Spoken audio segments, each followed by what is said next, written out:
Man down, caught it, baby, left to the free throw.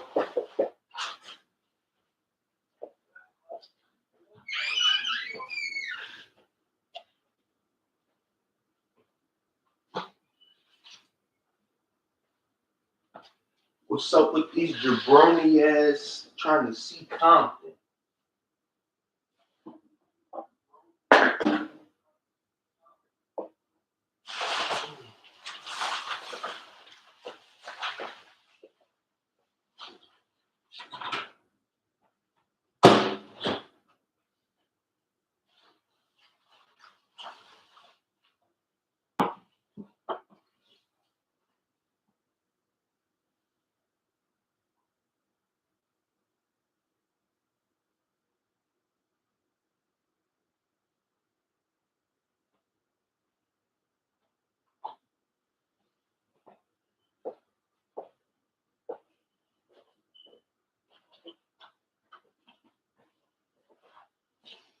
Say, Drake, I hear you like them young.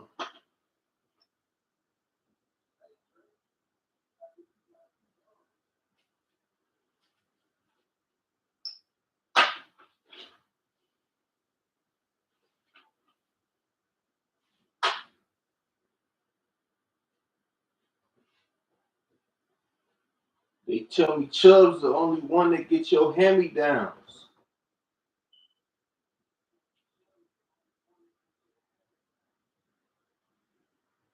Party at the party playing with his nose now.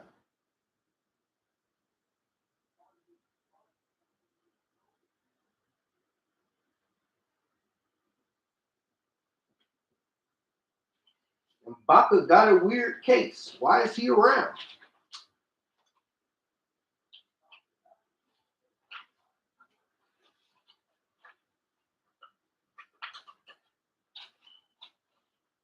Certified lover boy, certified pedophile.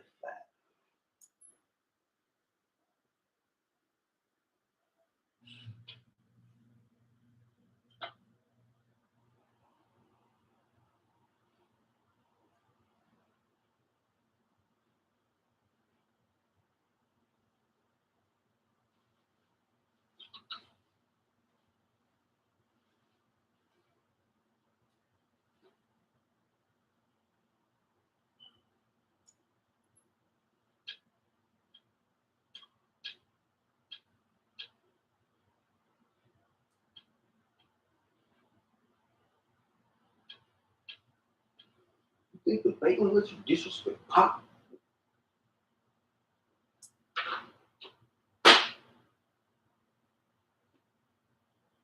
think, oh, so you didn't stop. Cold foul. I don't know why you still continue. What is the owl? Bird niggas, bird bitches. Go. Yo, you ain't snapped down. It's good. It's good. But not so.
MMA people, what's going on? Wagwan, got to do a sound check. Yep, it's all good.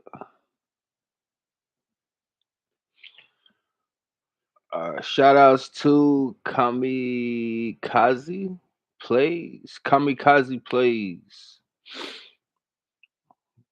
Shout outs to Kamikaze Plays. Talking about the dude became UFC. That's MMA Guru Chat in 2019. Hey, you got to start somewhere, man. You got to start somewhere. Here we are. Here we are. We might be on here for a while today. What I would like to do is get into some dialogue on some topics. We'll take some breaks, um, and then jump into the actual fights.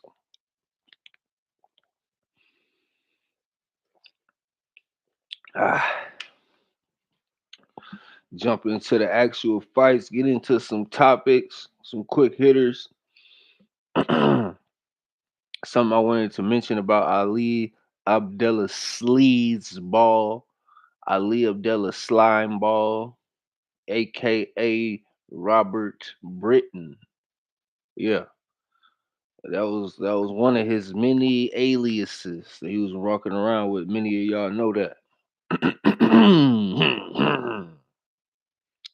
Let's talk about Dagestani privilege. You know, is that a thing or is it not a thing? Let's talk about Dagestani privilege. Is DC from Dagestan? Is DC from Dagestan?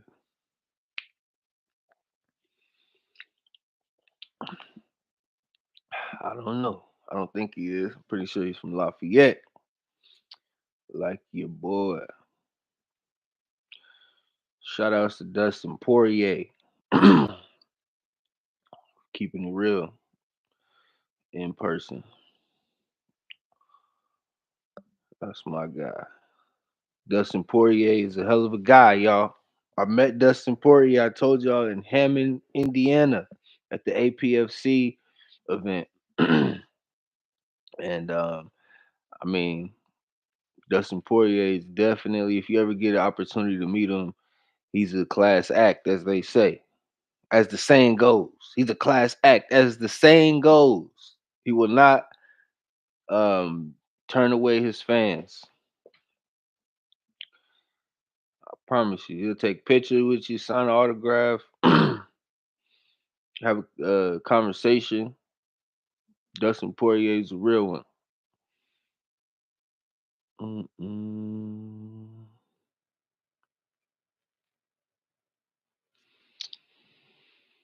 Alrighty. All right. So one thing I was curious on. One thing I was curious on. What's up with Ali Abdullah Sleeves Ball? What's up with Robert Britton, man? What is he doing? I'm watching the UFC documentary on Roku, and this is right after him and Dana White was talking about making the fight between Shavkat Rachmanov and Kamaru Usman. And it shows Ali on camera saying, "Oh, see, this is why I haven't done business with Dana White in 5 years because he makes me nervous." So I'm like, "What the hell?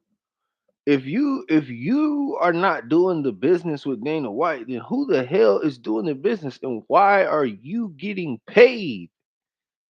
This is crazy." Ali Abdullah Slamball, I mean Robert Britton has the. I mean, look, what other managers for one do y'all know? Put the name of other managers that y'all know in the chat. Okay, I want to do an experiment here. What other, and don't look up managers on Google or nothing like that, because I just want to know off the top of your head what other managers do y'all even know out there? Okay, what other managers are all in the scene, trying to be in the videos, dancing? Who I mean, who what other managers are really out there on the scene? Just their face is almost in every scene with the fighter. I mean, because I'd see plenty of fighters, but I never, hardly ever, sometimes never see their managers. I mean, it's crazy how Ali Abdelaziz be trying to take camera time. But back to the question: if you're not doing business with Dana for 5 years because he makes you nervous, oh my God, Dana White is so scary.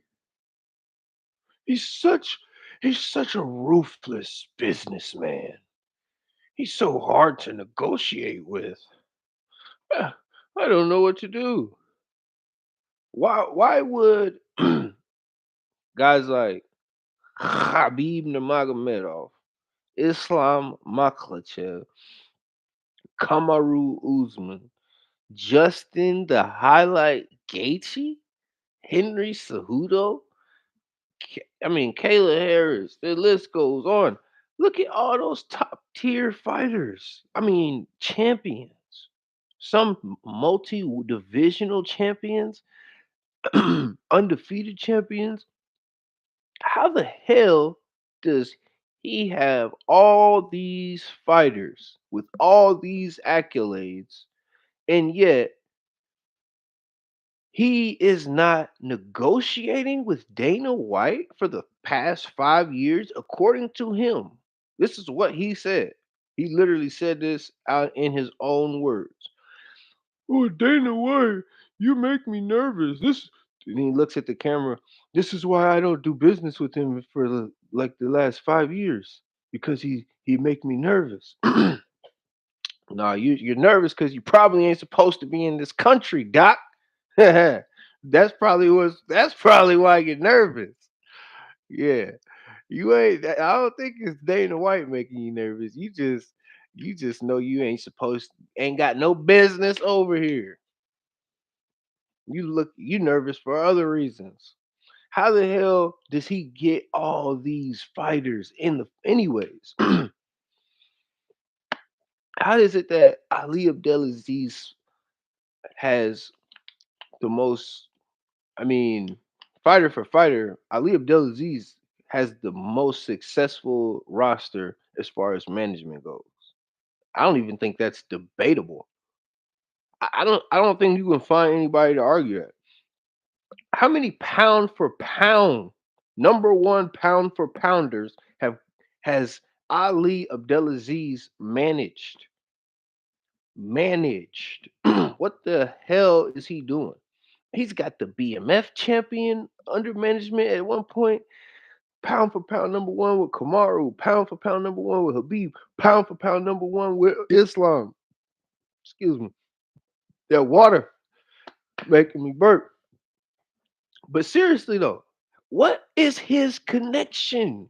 How is he so plugged in? How is he so locked in with all these fighters to the point that he's gotten three pound for pound number one champions? Three pound for pound number one champions. That's not maybe even shit, maybe four. Henry Cejudo, you could have definitely have put him at number one pound for pound at one time. I think he may have been. Uh, ah, I'm pretty sure Henry Cejudo. If he's not, I'm putting him in there. Pause. I'm putting Henry Cejudo as fourth. He had he well still has, but Henry Cejudo was pound for pound. Kamaru was pound for pound. Habib was pound for pound. Islam was pound for pound. Justin Gaethje was right there. Kayla Harris was right there. I mean, she was the face of the PFL, by the way. Kayla Harris was the face of the PFL. She was the most. promoted fighter on the PFL roster, male or female. Go figure that. Go figure that. Kayla Harris was easily the most famous PFL fighter, in my opinion. When I thought of the PFL, Kayla Harris was the first person that came to my mind.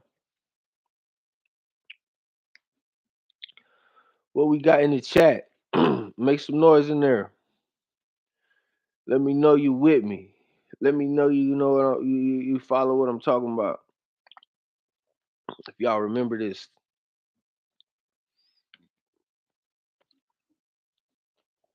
yeah, Kayla Harris was the most famous PFL fighter. She was probably the number one pound for pound on the PFL list for sure. I mean, this guy gets all these different fighters. It is crazy the amount of success that his fighters have. And what while we on the topic, the Nurmagomedovs, the whole they got Habib. He's got like three cousins in the MMA community. One Umar's about to fight Corey Sandhagen coming up. But none of the Nurmagomedovs have a loss. None of them. They're all undefeated. They're all undefeated. This is serious. I'm not making this up. The Nurmagomedov family has never taken a loss in the professional realm. Is that not crazy? They've never taken one single L. Not one. None of them Nurmagomedovs. That's wild to me. That's wild to me. Yes. I Because it's not like there's just one or two Nurmagomedovs. There's a pretty good list of them, and they're all just kicking ass, taking names, and kicking ass. Okay, now obviously we're gonna attribute some of that, a large majority of that, to training, technique. Habib's father, I'm assuming, but there's got to be some luck involved. There's got to be some of that Ali Abdullah Z magic. Some of that Ali Abdullah Z magic, baby. What y'all know about that Ali Abdullah Z magic? Tell you, you get some of that Ali Abdullah Z magic, you will go a long way in the fight game. Get that's the recipe. If you want to be a champion, if you want to have a good record, if you want to be remembered as a good fighter, sign with Ali Abdelaziz. He'll get you there. If I ever get the scratch to get in that octagon, you know who I'm gonna call? Robert Britton. You might get a different representative that answers though at this time. I'm gonna call Robert Britton and I'm gonna ask for Ali Abdelaziz. No, but seriously, if if if you look at the statistics on his fighters, the amount of accolades that they've accumulated, oh my days. Oh my days.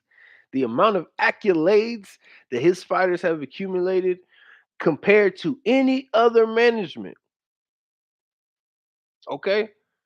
I would love to see a side by side image of that. Just line them up. The top the top 5 management companies for fighters. No, the top 5 managers. Let's do that. Or we could do both. It's gonna look the same. This guy gets some pouring in, just like Oh yeah, I'm gonna turn you into the next pound for pound champion. Really? Yeah. Voila. That's Ali. And he thinks he can fight. Ali Abdelaziz. I don't, well, he pretends like he can fight. Maybe he does some Michael Jai White. That's part of your persona. So you just stick with it. You ride it out. I mean, he is riding that roll out. he what was it? Goes out to the judo, pretends like he's some judo Olympian at the Olympic Center, Olympic Training Center, and he's, oh my gosh. Y'all look at this man's story. Robert Britton, aka Habib's manager.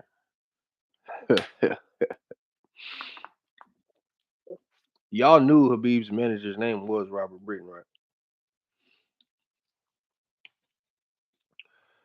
Let me know. Let me know if y'all knew that in the comments. If y'all knew that Habib's manager's name was once Robert Britton. Ah,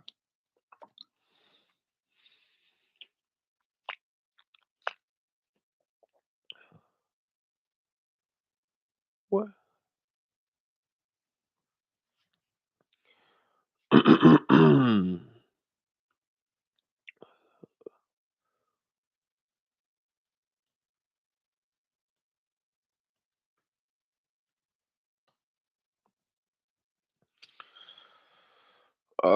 Look alive, shall we? Look alive.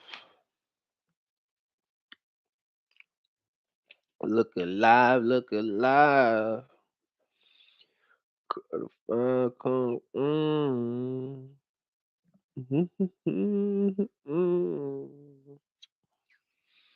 right. Looks like we got just under an hour before tip off. I mean, fight time.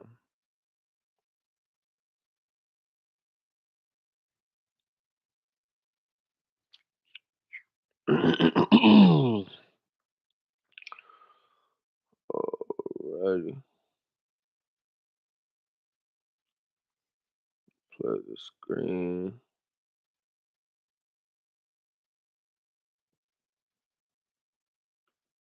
Mm-hmm.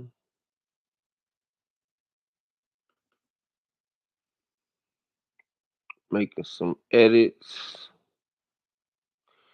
to this little.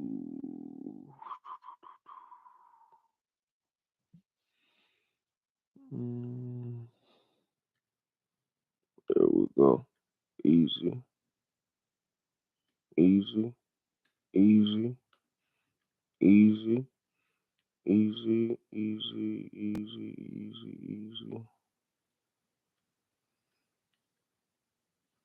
Okay. Alrighty.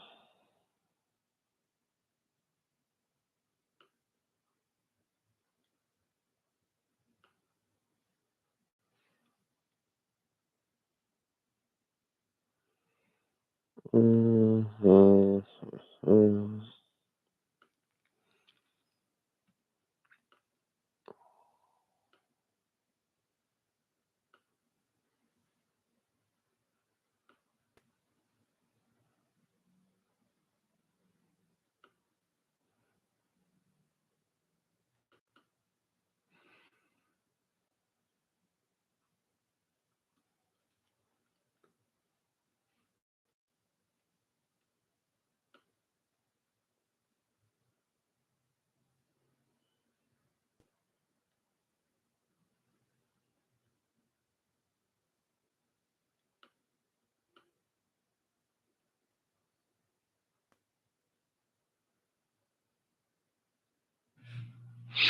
All right, y'all see what the screen says? I'm getting better. You know, I'm learning how to navigate the show now, slowly but surely. slowly but surely. Okay, I'm learning how to navigate this thing a little bit better as we go, and y'all let me know if y'all got some topics y'all want to cover before we get back. All right.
Alrighty.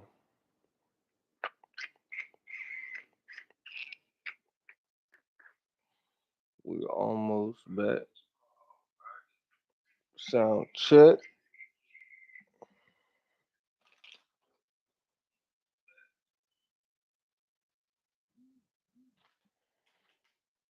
Mm,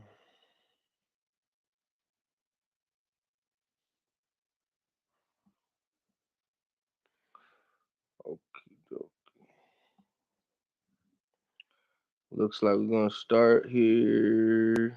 Got 10 minutes till showtime. What should I say? Fight time.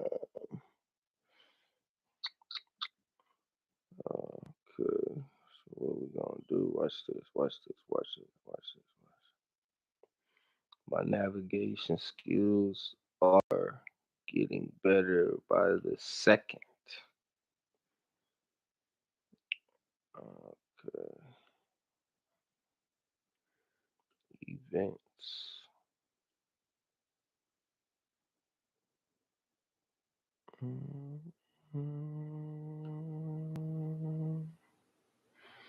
Here we go, ladies and gents.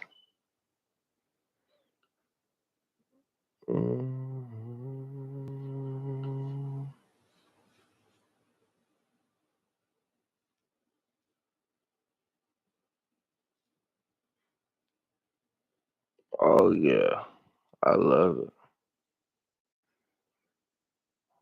I love it, and I love it. Yeah, and I love it. Got something to say.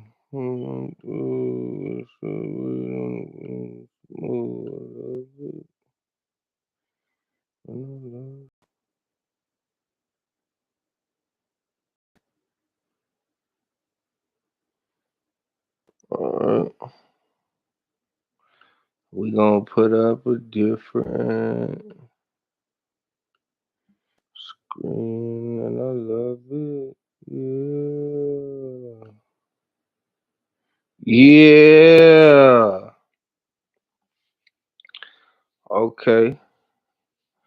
That's how we gonna kick it off. I'm telling you, I'm getting nice. I'm telling you, I'm getting nice. All right. So the first fight of the day is Zhao Long from China versus Chango Lee, who is also he's from Korea. So Chang Ho Lee is from Korea and Zhao Long is from China. They're kicking off the card at the bantamweight division. Definitely tune into this. I love the card openers, especially if they come out with a bang. A lot of people don't tune into the first few fights, but those first fights, if they set the tone for the rest of the card and they come out with a bang, it's always exciting because it just keeps that precedent for throughout the rest of the card because they want them bonuses. So if somebody comes out and does something impressive, it just a lot of times will set the tone for folks to come out and be like, okay, I gotta top that. I gotta top that. So we get them bangers in the prelims. It's always good. All right. Oh, snap. Excuse me. Wow. That just wow slid on. Was not ready for that. All right. Let's see some. Let's see some.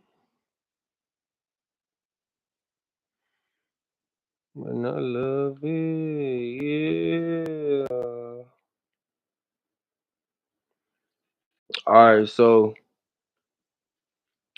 Zhao Long versus Chongolia. These odds are damn near dead even. These are probably the closest odds I've seen in a long time. Yeesh. Y'all see what's going on right here? Okay.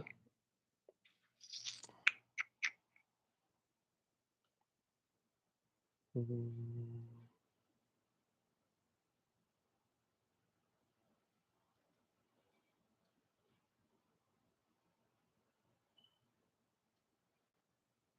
Mhm.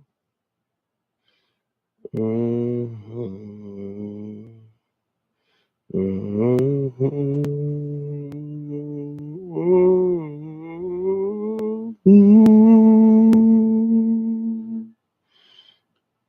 Damn. It's hard to find it's hard to find footage on these guys. That's all right. Hold that thought. Good.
Oh yeah.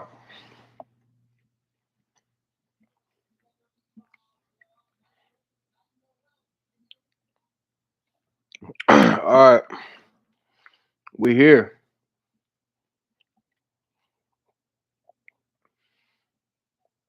Uh,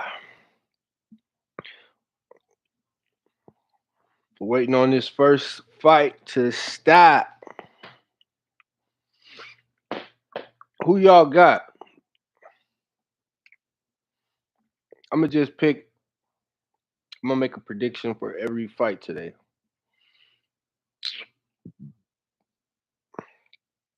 Or am I?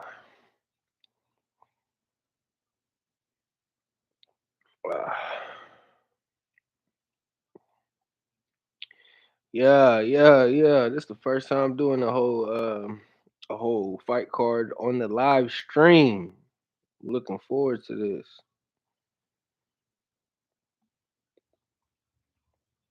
I'm true to this. I ain't new to this. You ain't Snoop Kiss or Ludacris till you get this.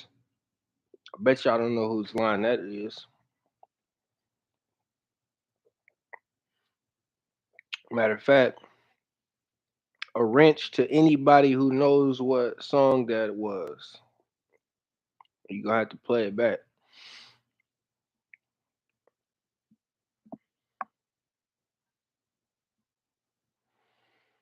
Middleweight rankings. I mean, we can see those. Mhm.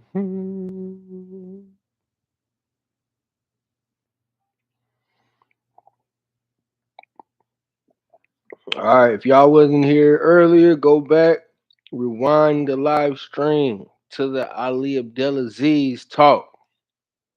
I mean, Robert Britton talk. I mean, you know, y'all run it back. Run the tape back.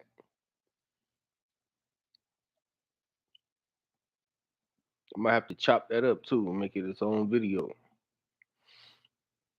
I might have to chop that up and make it its own video. Or y'all can do it for me. Matter of fact, yeah, somebody chop that video up for me. Send it to me when you get done. Appreciate it. Appreciate it.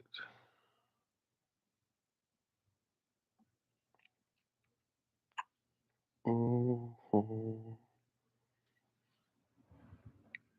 Look alive, look alive. See, the UFC with ESPN is almost always late. What y'all got with Pavlovich and Volkov? That's gonna be a possible banger, or it can be one of those I'm afraid to touch you fights. We could see some. We could see some Francis Ngannou versus Derek Lewis type of action. If Pavlovich comes out gun shy after getting knocked out by Aspinall the way he did, he could come out a little hesitant. Could come out a little hesitant. And if he does, Volkov is going to be willing to play that point game with him all night long. Pause. Volkov is extremely good at the point game. In fact, I think Volkov and Cyril Gahn are probably the best point heavyweights, point game heavyweights.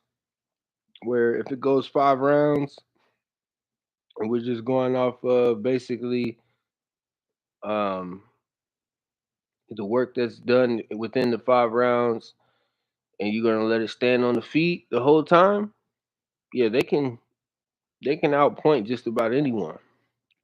Cyril Gahn was on his way to outpointing Francis Ngannou until Francis took his ass to the ground and said, "You know what? This is MMA. I'm gonna have to use something else because this shit ain't working.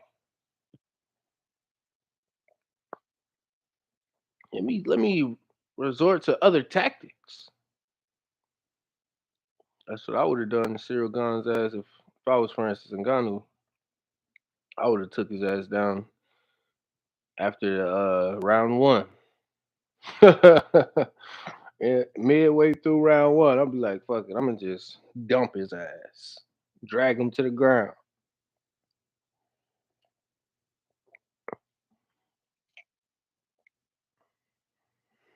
Mm, mm, mm, mm, mm, mm. Man, man, man. I ain't gonna lie. If y'all putting some money up, it might behoove you to put your money.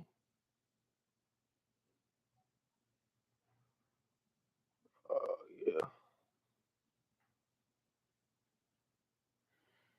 Ah. Well, actually, never mind. These This is about to be a great card. I'm very excited. Robert Whitaker versus Ikram Alaskarov, Sergey versus Alexander Volkov, Kevin Gasson versus Daniel Rodriguez, Shara Magomedov versus Antonio Tricoli, Johnny Walker versus Volkan Ozdemir, Nasrat Nasrat versus Jared Gordon. Come on. Felipe Lima, Mohammed Naimov. That's going to be a good one. Oh, yeah. I don't know how to say this one. But Renat, I'm not even going to try it. Versus Nicholas Dalby. This should be a banger, too. I just became a little bit more excited than I already was. They about to kick it off, ladies and gents. That's another thing with these fight nights. They got the commercials all through. Oh, all right. Let's see how we can rotate this back boy to make it a little more. Okay, I like this.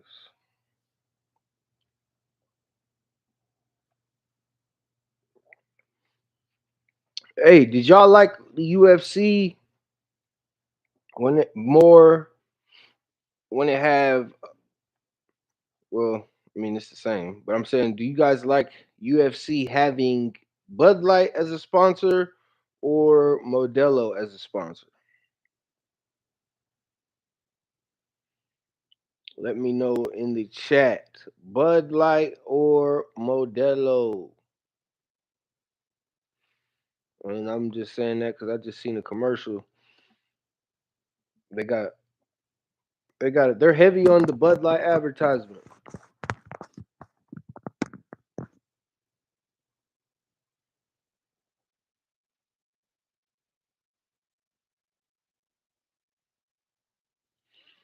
Mhm.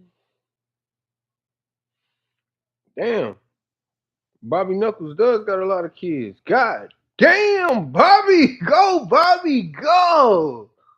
They just showed a little clip with Robert Whitaker and his family, beautiful family. And he said earlier in one of his interviews about, oh, it's my job to fight, and hell, I got a lot of kids, so I'm trying to put food on the table. He was not bullshitting when he said he has a lot of kids. He has a lot of kids. He really does. Wow. Amazing. Amazing family. That's really cool. That is really cool to see how Robert Whitaker interacts with his family and stuff. Yeah, that was really cool. But he does have a lot of kids. God damn. Bobby. That's my man. There you go. Way to put him in there.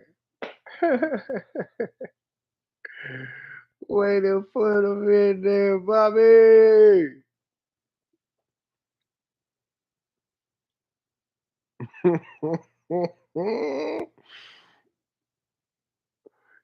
Shit. Bobby's doing his thing. That is wonderful.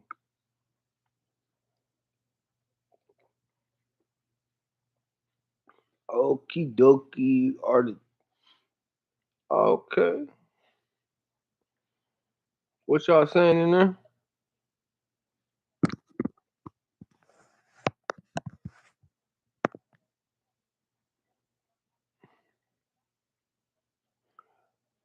Road to UFC Season 2 Bantamweight Finals. The matchup between Zhao and Lee is finally set after months of hiccup.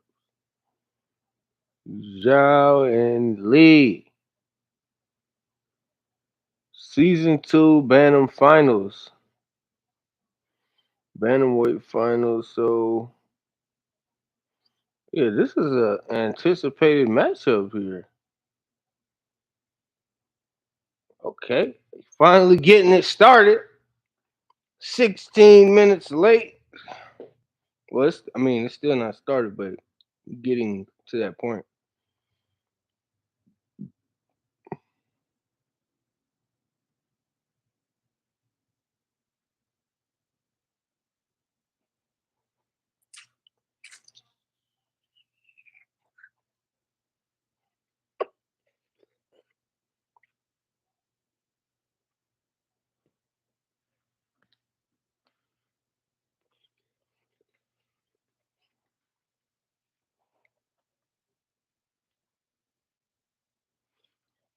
They showing some highlights.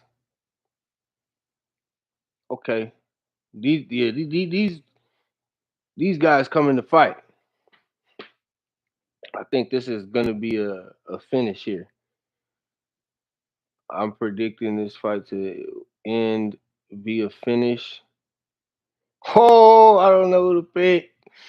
Ah. Okay, you know what I'm gonna do?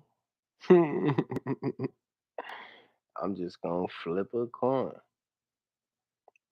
Is that taking the easy way out? If I flip a coin to make a prediction, is that taking the easy way out? Because I honestly, I'm looking at the odds. I mean, they don't even know who to pick. The odds makers don't even know who to pick.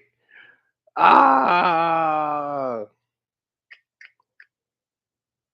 ah. I'm gonna wait a little bit longer. He's walking out now. Chong Ho Lee is walking out right now, taking off his shirt, getting his mouthpiece in. They're giving him a little water. Gonna check his cup, check his mouthpiece, check his gloves, put the Vaseline on, hug all your coaches before you step into that cage. Shango Lee looks calm, cool, and collected. He looks very relaxed. He looks so relaxed that it actually is making me uncomfortable. I'm like, dude, you're about to go in there and fight. You look like, I mean, this dude is cool as a cucumber for real. I'm not bullshitting. He has on the red gloves. What is the red gloves for? The blue gloves are Dana White Contender Series. The red gloves are the Ultimate Fighter. They have to be. Dana White Contender Series is blue. Regular fights are black. Championship fights are gold. The red gloves. Let me look this shit up. Uh-oh. Zhao Long is walking into the octagon, and this dude looks intense, to say the least. So Chango Lee was super relaxed. Zhao Long looks intense. Like he's not scared. He's not relaxed. He is ready to go. He looks eager. I'm going with Chango Lee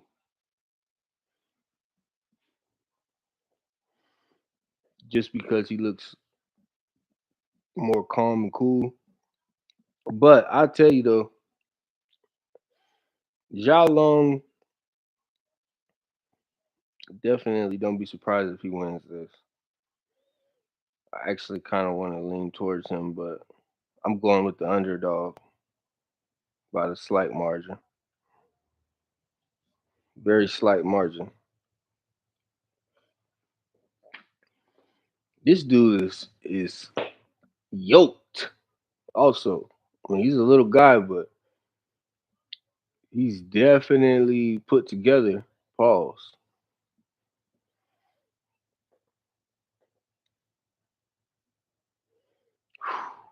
This is gonna be intense. They're about to come to fight. China versus Korea, South Korea. Uh, they're gonna be definitely representing for their countries,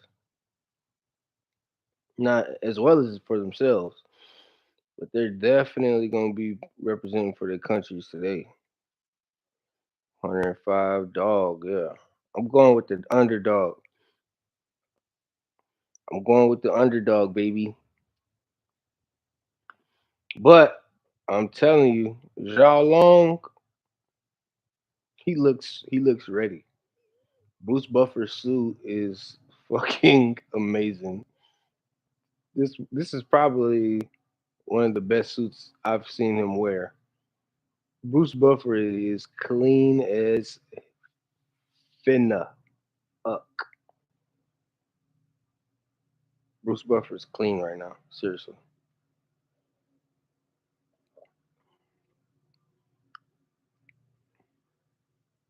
He's announcing Chango Lee.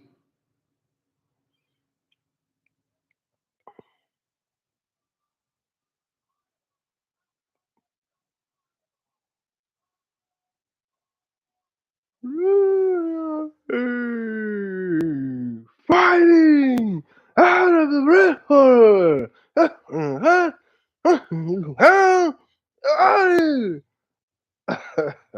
boy was going crazy, dog. Weighing in at 136 pounds.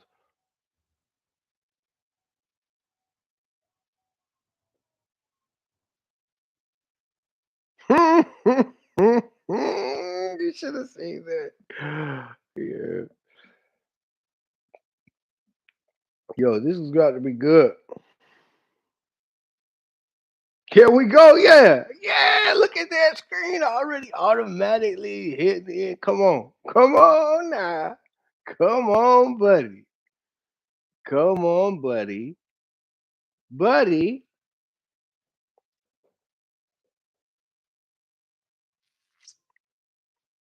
Oh, no way. Uh-oh. Zhao Li came or Zhao Long came out with a flying knee on some Masvidal style type shit. And Trongo Lee is throwing hands, trying to get himself regrouped. Now they both in the center of the octagon, exchanging. Trongo Lee is calm, cool, collected still. He's a little older than Zhao Long as well. Trongo Lee is a little bit older, 30 years old versus 26. I think could play a little bit of a factor in the calmness, maybe. Maybe because he's not old by any stretch of the imagination. He's right at his peak. You hit 30. Yeah, y'all heard what I said. Uh-oh. Chongo Lee has Zhao Long bleeding. Zhao Long is cut somewhere on the head as well. Uh-oh, I think it's the left eye. Yep. Oh! Zhao Long just landed a good shot. Good right hand. Uh-oh. But he's bloody. Uh-oh. He's going for a takedown. Long is going for a takedown. He's got Lee up against the fence. Lee is up against the fence. He's throwing knees. He's active. This is a good fight. They both are going at it. Oh my goodness. They're throwing a lot of Muay Thai. Elbows, knees in the clinch. They are clinched. Lee, oh, Zhao Long just picked Lee up and slammed him. He's got him still. On his back. He's turning, got his hips. Uh oh. He almost had his hips free.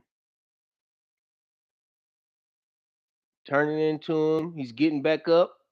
He's getting back up. He's on all fours. Oh, he switched it around. Now Lee is actually did a reversal, but now he's back up against the fence. He attempted a reversal, but they're still throwing knees. They're still locked tight. They are clinched. This is a very good fight so far. Very good, very active first round. If this continues, oh my goodness. Uh-oh. Lee is still up against the fence. He's sprawling out, pushing his head down, putting his weight on him, leaning in, throwing those knees constantly. I've actually I can't remember the last time I've seen so many knees thrown between both opponents. Both opponents are throwing. Oh, it looks like Lee got cut, or it looks like Lee cut Long on a headbutt, unfortunately. Uh-oh. I was hoping he caught him, so then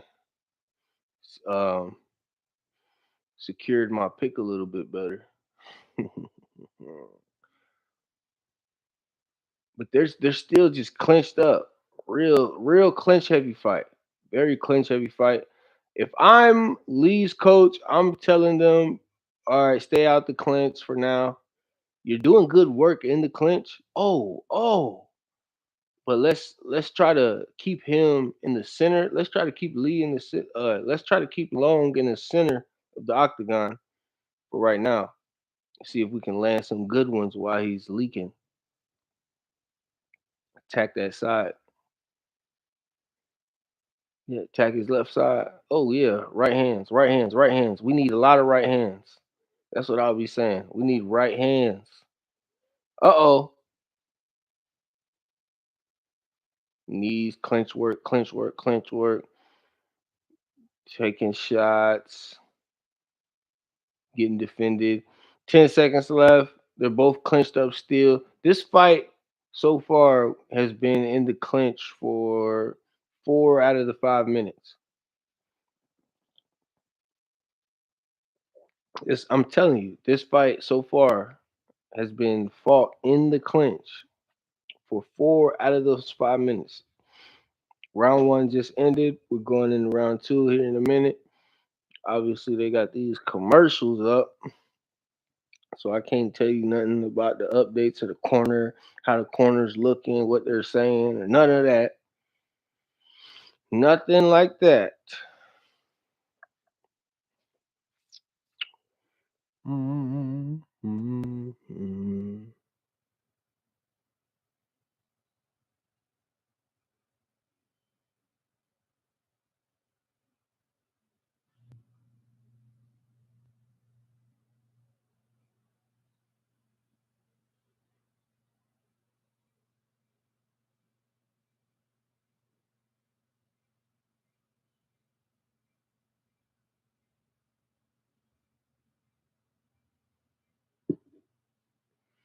All right, we back. We back. We back. They ain't throwing no hands yet though. They still just showing the octagon work. Everybody corners going back to their spots. This is a very good card. It's a very good card. Whoever says otherwise, actually, this is a Saudi Arabia card. First time that they've done a fight night here. Oh, they coming out throwing heavy kicks, both of them. Long just landed a good, clean right hand. They're both in the clinch again, throwing uppercuts. Got out the clinch. Long is strong. He is fucking strong, man. Long is really strong. I think that's probably his best attribute that I've seen so far is just how strong he is for his size. I mean, it's fucking crazy actually. This dude is strong. Reminds me of myself, just naturally strong.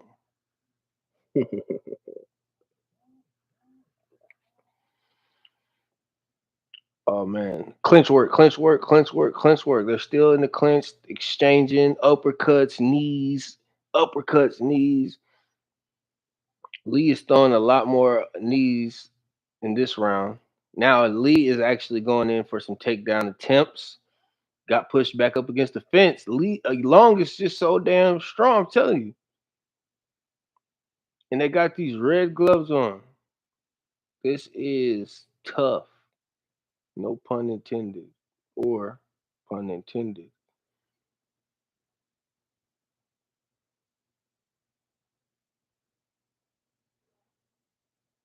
Mhm. Clinch, clinch, clinch. Lee is on the fence. So far, I have Long winning because he's had Lee on the fence just way too much, in my opinion. The clinch is legit on both sides. They're both doing legit work, but you're the one getting pushed up against the fence. So if both of y'all are doing, let's say, equal work, but you're the one up against the fence, then I'm gonna give it to the one who's got you up against the fence. If I'm judging. Control. Uh-oh. Both exchanging high kicks. Uppercuts from both exchanging. Still then back in the clinch. It's a lot. Oh. Long landed a good right hand, and Lee comes back with the return fire. Knees, knees, knees. Uppercuts. Still in the clinch, mind you. More knees from Lee. Uppercuts from Long. In the clinch. Out the clinch. Spinning back fist from Lee. Doesn't get it. Long attempts at takedown. Doesn't get it. In the clinch again. Lee up against the fence.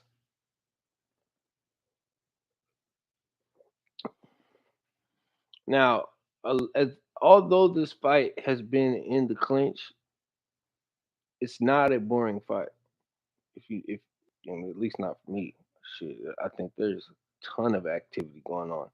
I have changed my mind though. I don't know if there's going to be a finish in this fight.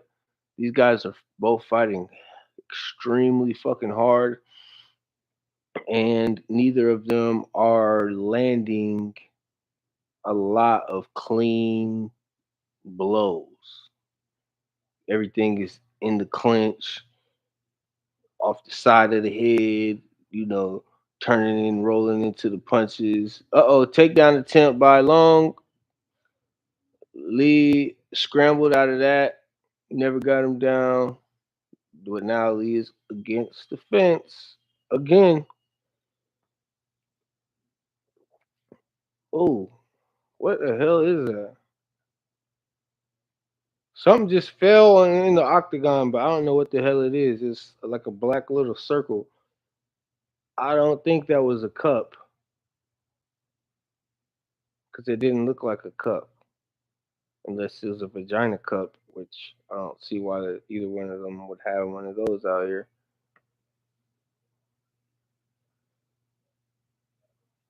Uh-oh. Oh my goodness. They are really exchanging knees to the body. Oh, I think oh man. Oh, shoulder strike from Long, two shoulder strikes from Long, another knee from Lee. Lee's got Long up against the fence to finish this round. That's a good look. That's a good look for Lee. Lee looks stronger ending that round than Long. My opinion. Lee looked stronger ending that round than Long. But Long did, I think, have a stronger round. Right now, I have it. Whew, I could see it 2-0 for Long, or I could see it 1-1. Honestly, whoever wins this round has a very good chance of winning the fight, especially if they can win the round cleanly. If either one of them can win this round cleanly, I think they could take the fight with a clean round three. Clean though, has to be.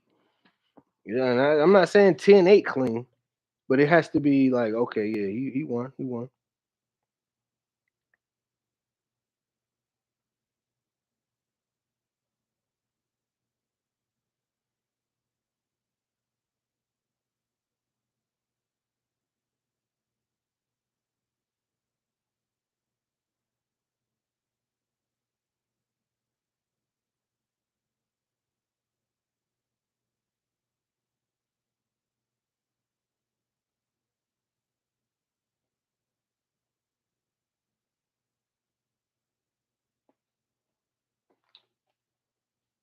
Oh, they already back. But sorry about that. Oh, clinch work. Lee is where? Oh, he just got off the fence. He is going to work. I believe Lee wants to win this fight very bad. Lee looks better. They're in the clinch, but Lee. Oh! He just dropped him with the knee to the body, and he's trying to take him down. Lee just dropped Long with a knee to the body, and Long went for a shot, but he got back up. Lee's got Long up against the fence now. Uh-oh. Lee is looking very good. Long looks like he's a little out of gas. Oh my goodness. Lee has him down up against the fence though. Not fully down, but he's got his knee on the ground and his other leg is just stretched out. Back up, back up. Still up against the fence, still fighting to take him back down. Lee is really on this guy, Long. Lee is on Long's back. Lee is on Long's back. Long is trying to get him off. Flattens him out a little bit. He's landing some heavy shots from behind. Pause. Lee is landing some good shots. Now he's going for an arm lock.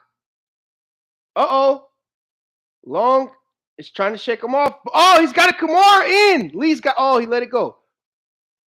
Lee is trying to sink that Kimura in. He's sliding off of him. He's still on his back though. Looks like he's turning him.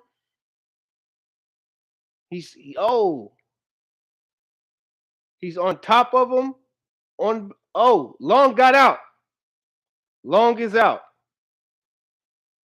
Long is out. Lee is against the fence. Oh.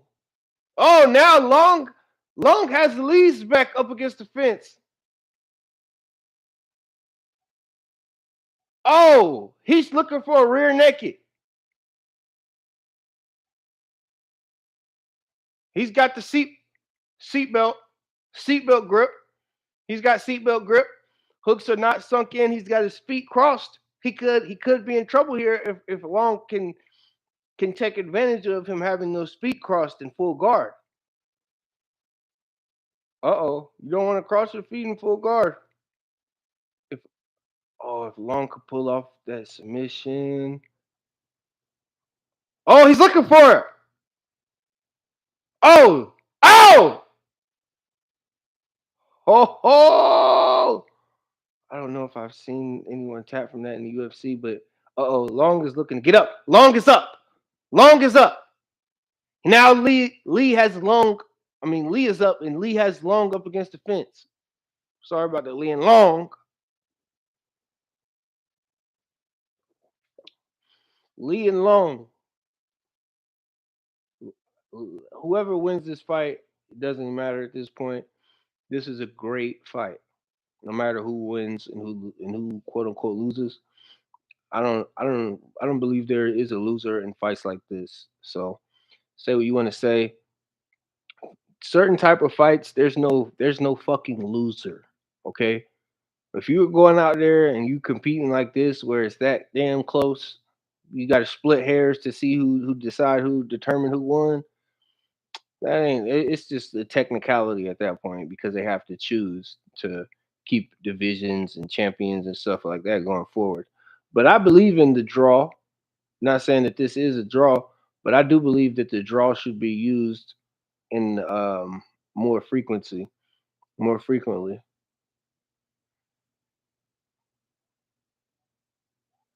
Oh yeah. Ooh, ooh.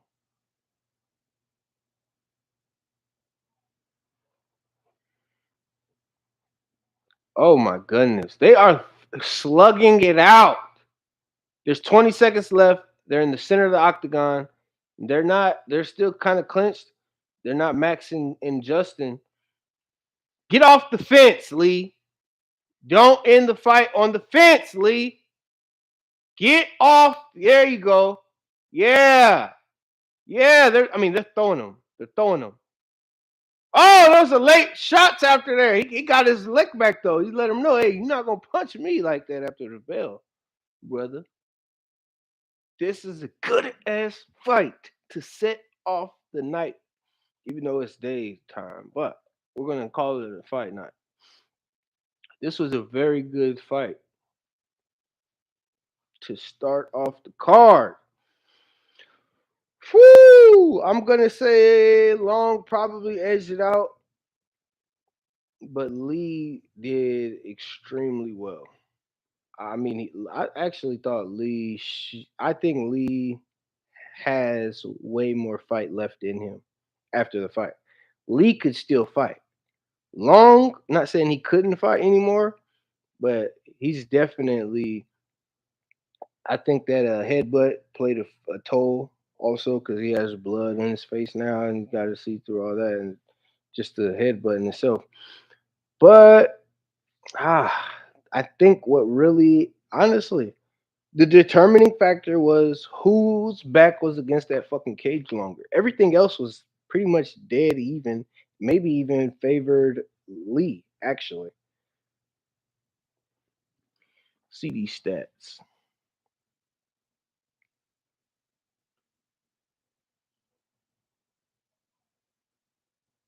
So, yeah, significant strikes favor Lee. Okay, total strikes favored Long. Takedowns is tied. Okay.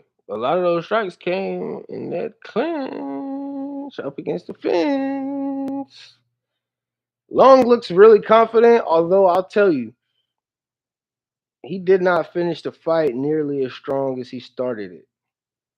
And Lee finished the fight much stronger than he started it. I really favor guys that finish the fight strong. It's always good to come out right out the gate.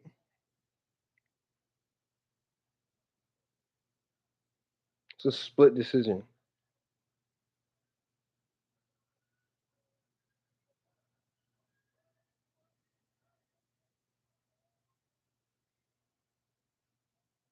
Lee won.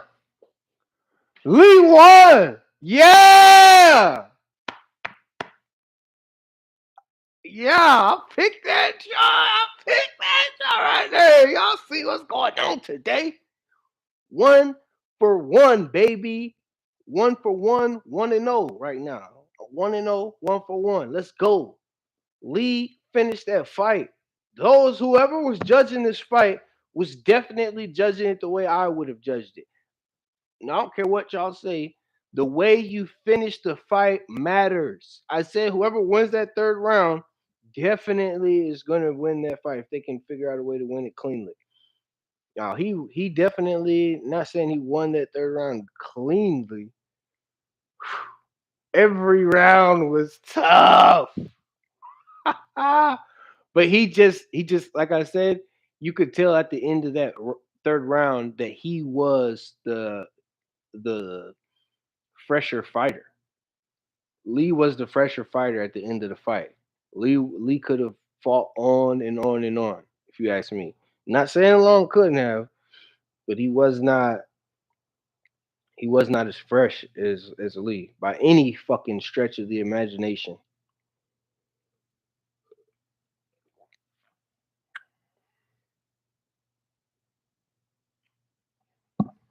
Hold on.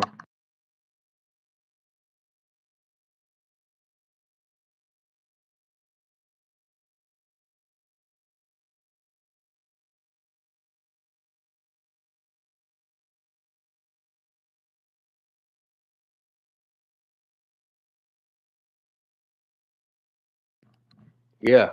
He said when I clenched him, I felt strong because at the end of the fight, the Long came out. I was telling you, his strength was incredible strength on display. The strength of Long was incredible. Pause. But as the fight went on, his strength was not the same as it was when the fight began. And I told y'all the calmer guy, I chose him because he was calmer and because he's the underdog. But mainly when they walked out, I looked at the energy. Long was favored. Lee was just super calm though, super collected, and it was very, very close matchup. Very close matchup. And he has never got, although Long had extreme strength, he never overwhelmed Lee with his strength. He did have his back up against the fence, and I would call that in some type of edge. But at the same time, when they were up against the fence, Lee was doing work. He wasn't just sitting up against the fence. Lee was getting work done. So do keep that in mind. That was an excellent fight. Wow. So yeah, round one. What was the rest of the rounds? Assholes. Significant strikes. Okay, yeah. The clinch. As I said, Chongo Lee was doing work in the clinch. His back was against the fence, but they were in the clinch. And as you can see, he was doing slightly more, but he was doing more work in the clinch. He landed more strikes in the clinch. And that fight was primarily spent in the clinch. Distance, honestly, there was hardly any distance in this fight. Y'all go back and watch it. There was hardly any distance in that fight. But it was two strike difference. It was a very close fight. I mean, split decision could have gone either way. I will say that. I'm glad it went with the guy that I picked, but it could have gone either way. Definitely no robbery by any stretch of the imagination. This fight could have gone either way. Yes, sir. Let's get some more people in here.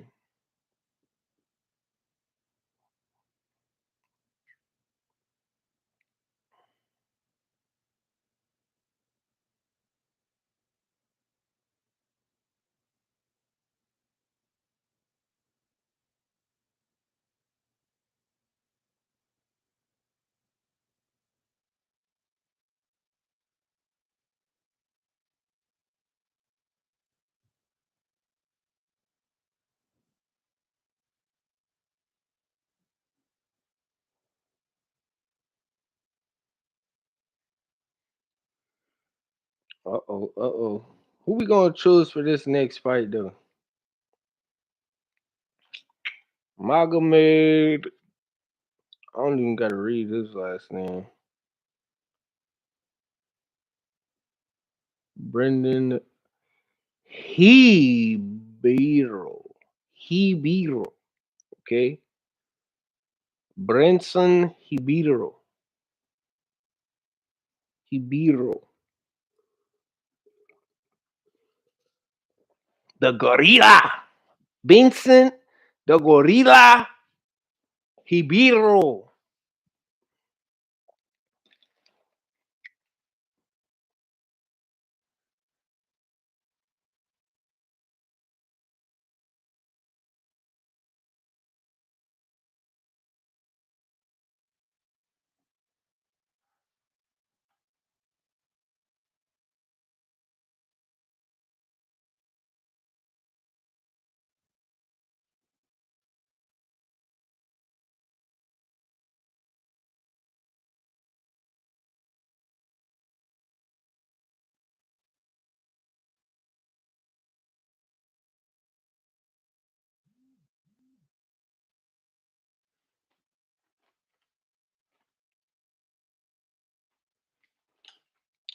All right, let's check these stats. Telling you, I'm 1 for 1 today. We starting this all right. I might just, go 100% through this whole card. Yep. Oh, that's I mean, it's no brainer. I was gonna pick. As soon as I read his name, if y'all go based on what I was saying earlier, so that's why I said I don't even gotta read his last name. Was because not because I can't pronounce it, but because I know who I'm picking for this fight. Magomed. I got Magomed. Yo tengo Magomed para el pelea.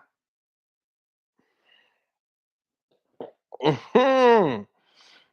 Yo hablo español poquito, amigos y hermanos y hermanas y amigas. Okay. Whew. Yeah, I'm going with Dagestani privilege. I mean Dagestani pride. I mean Dagestani power. Yeah. I'm going with the Dagestanis. I'm not betting against the Dagestanis unless they're fighting somebody that I actually just like a lot, who I just am kind of high on. But I'm not betting against the Dagestanis against just, you know, no offense to Brinson, but I'm not betting against the Dagestanis on Brinson.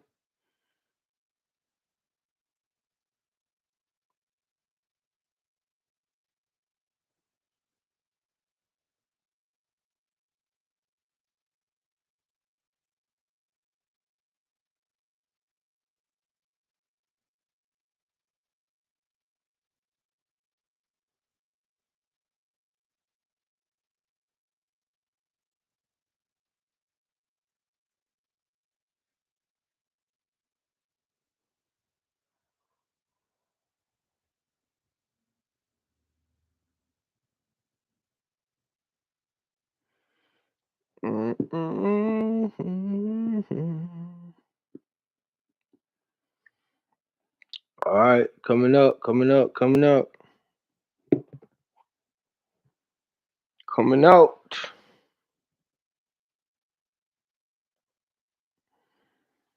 Mm-mm.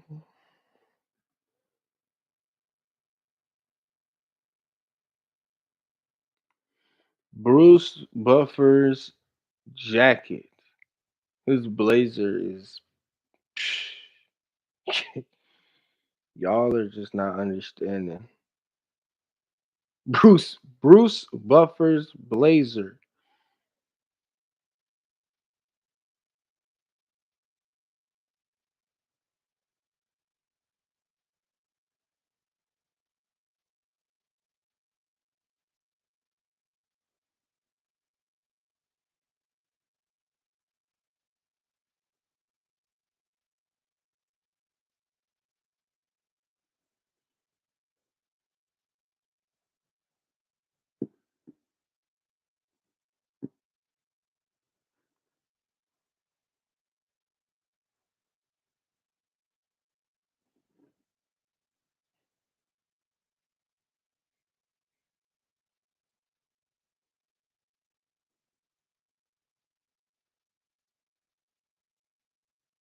Uh oh.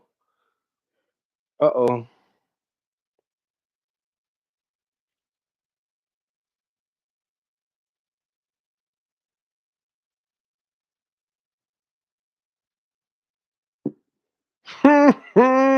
Fight is off. Magomed and Brinson. Magomed and Brinson. That's what we're going with today. That's how I will be referring to these two individual fighters. Brinson is looking sharp. Magomed is looking unfazed, very determined, very focused.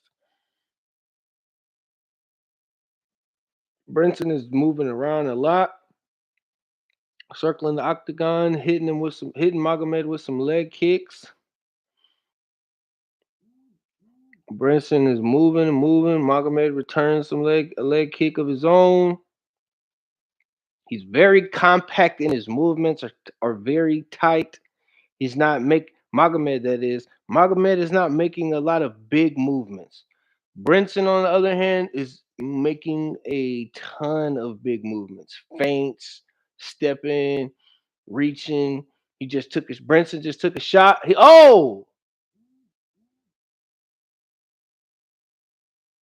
Whoa, the ref just called a timeout because Magomed grabbed the fence.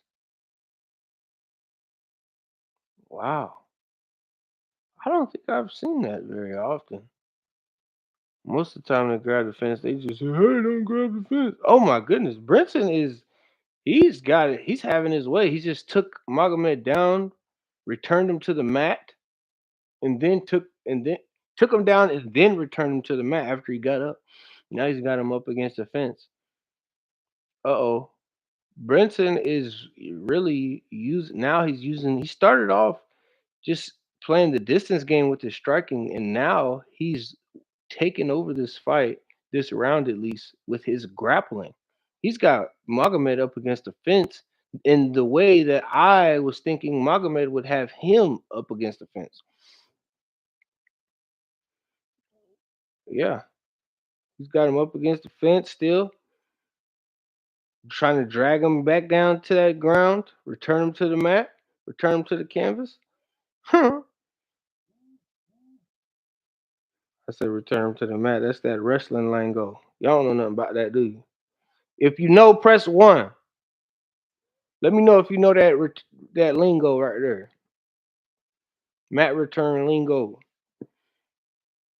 Oh, still got Magomed clenched up against the fence now. They're working, but not that much, not nearly as much as the work that the first fight was in the clinch. Oh, Magomed has reversed the clinch. And now things can get sticky for Brinson. Magomed has Brinson up against the fence now in the clinch. Yeah, but it's not a Muay Thai clinch. They're fighting for underhooks,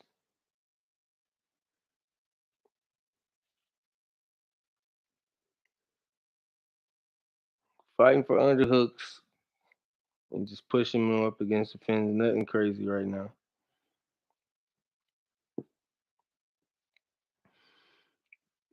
Brinson got his back up against the fence. Magomed is pushing him still.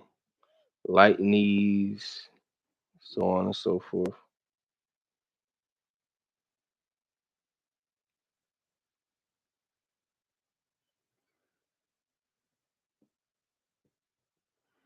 Magomed still has him pushed up against the fence.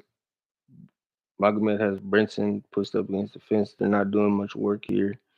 Just basic little knee here, wrist, hand fight, hand fight.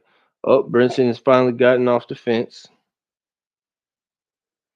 Now they're exchanging in the center of the octagon. A couple leg kicks exchanged. Brinson is sharper on the feet. Oh, Magomed just landed a strong right. Straight right down the pipe, baby. Straight right down the pipe. 40 seconds left. Leg kick from Brinson. Oh, it turned Magomed, changed his stance. Oh, went for another kick. Magomed grabbed his leg, returned him to the mat from good shots from Brinson were landed when Magomed had his leg. Looks like Brinson's knee has been scraped up by the canvas. Magomed still on top of Brinson in full guard, mind you. Brinson is in full guard. End of the round. Ha! Finito. So that was a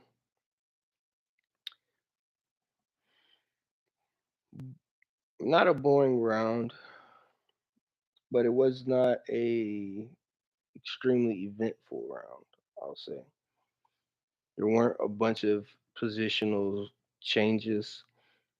The positions were somewhat stagnant, I would say, throughout that round. Had a lot of stagnation. Not boring, but definitely not as fast paced as the first fight. Nothing wrong with that. Nothing wrong with that.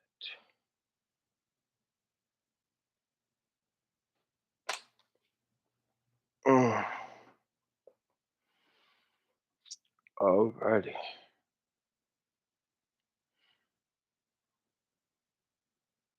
Oh, yep. Yeah, one of them leg kicks made Magomed change that stance up.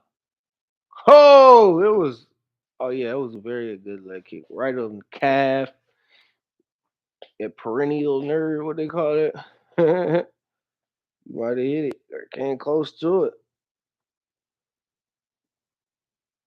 Oh yeah, exchanging leg kicks in the center of the octagon. Okay, 2-1 on the leg kicks. It seems so far. Brenton is heavy on the kicks, leg kicks. Switch it to a body kick, a nice little body kick he just did. Another one blocked. Another body kick that is. Yeah, Brinson definitely's got the advantage on the feet. A lot more smooth, a lot more active as well. Nice leg kick. Oh, um, takedown attempt by Magomed went to a guillotine. Brinson has a guillotine locked in. I believe he's gonna get it. Maybe not. Magomed is still fighting. I don't think he's gonna get any more. Actually, I don't know. This nope. He got out. Oh my god, that was the best scramble of this fight without question.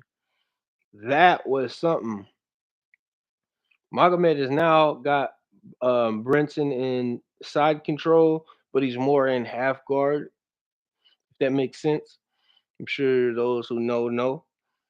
But he's got him in side control more. Oh, looks like he's trying to secure the side control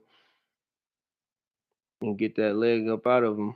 But he can stay here and finish the round here. Honestly, Magomed, that is Magomed, because he's on top of him. Brinson can't really go anywhere in this position, and he's definitely not a threat. This is a dominant position for Magomed to be in. Give him time to recover. Yeah, 'cause he was just in a very deep guillotine, and he fought out of that very well. Very well. Still side control, half guard, hybrid situation. Brinson doesn't seem to be even making an attempt to get up at this point. He's just laying flat on his back. He's not up against the fence, throwing some light hammer shots, I guess, to the body is what you call them. Hammer fist, even though he's the nail in this particular point of the fight. Yeah, it's just same thing. So they're not. there's not a ton of action and a ton of activity going on. It's still Magomed is in the half guard, side control, medium. He's right in between. And I say in between because Brinson does not have his knee in between Magomed. Magomed, so the half guard, you want to have your knee blocking your opponent so that they can't just smash you in. He doesn't have that knee there, but he does have his legs wrapped around one of Magomed's legs. So I say a half guard hybrid of side control because he's still on the side of Brinson. And now Brinson's finally gotten up against slid up against the fence, and he's starting to use the fence to get up. Magomed is still on him though. He's pulling those hips out. Bring those hips to me. Yeah, yep, he got him. Flattened them out again. You bring those hips towards you so they can't get up. They can't get up without their hips. So he brought them hips back, and now he's going to ground and pound him to the end of this round. Brinson is now in full guard, but he's up against the cage. His head is up against the cage. Magomed is posturing up, coming down heavy shots. Heavy shots. He slowed down. 3 seconds left. They're gonna finish the round right here. Boom. Oh yeah. Magomed definitely finished. He won that round by I mean easily. Not saying what he did was easy, but I mean he's easily won that round. Heck, I wouldn't say it was a 10-8. I didn't get 10-8 vibes, but definitely clear cut. We'll say. Hold that thought. Hold that mother.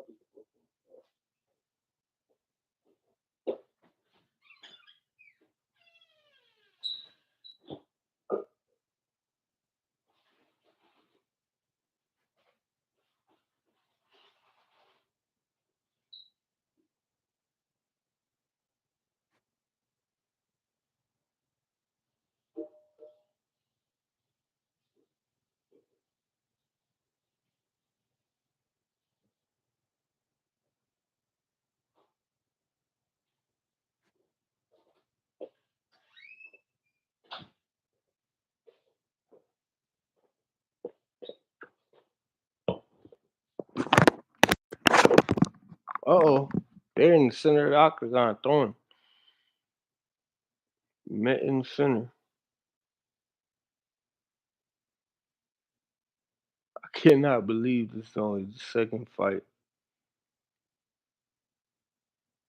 Oh! Brinson went for a takedown and Magomed just kind of reversed it and dumped him. Now they're right back. Brinson is in half guard, but it's turning back into what it was because Magomed is passing his knee, which it oh, he's clamped his arm down. Yeah, get that out. Get that out. Yeah. Uh-oh. Trying to do some reversals here. Brinson's trying to reverse. Oh, he's throwing in a submission. Didn't work, but it's keeping him active for some scramble opportunities. That's a good thing about attempting submissions on your back. It may not always work, okay? But a lot of the time it will create an opportunity for a scramble and escape. Okay, you're not gonna get what the hell? It looked like Magomed was kneeing Brinson in the back. He's got him in side control. Brinson turned away from him, which would have his back facing Magomed, and it looked like he was kneeing him in the back there. Mm-mm. Magomed's got Brinson down. They're in the turtle position. He's the shell. Magomed is the shell. Brinson is trying to get up to his feet. Magomed returning to the mat. And this is how the fight will probably end and secure my pick. Brinson starts at the same time as apply that top pressure. You bring that foot, apply that top pressure, and it completely just flips him over, flattens him out.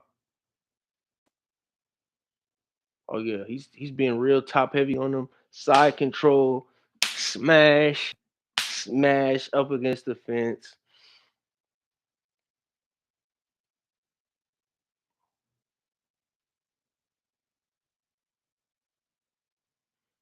Yep, Magomed's got Brinson up against the fence still. He's on top of him. He's got his back.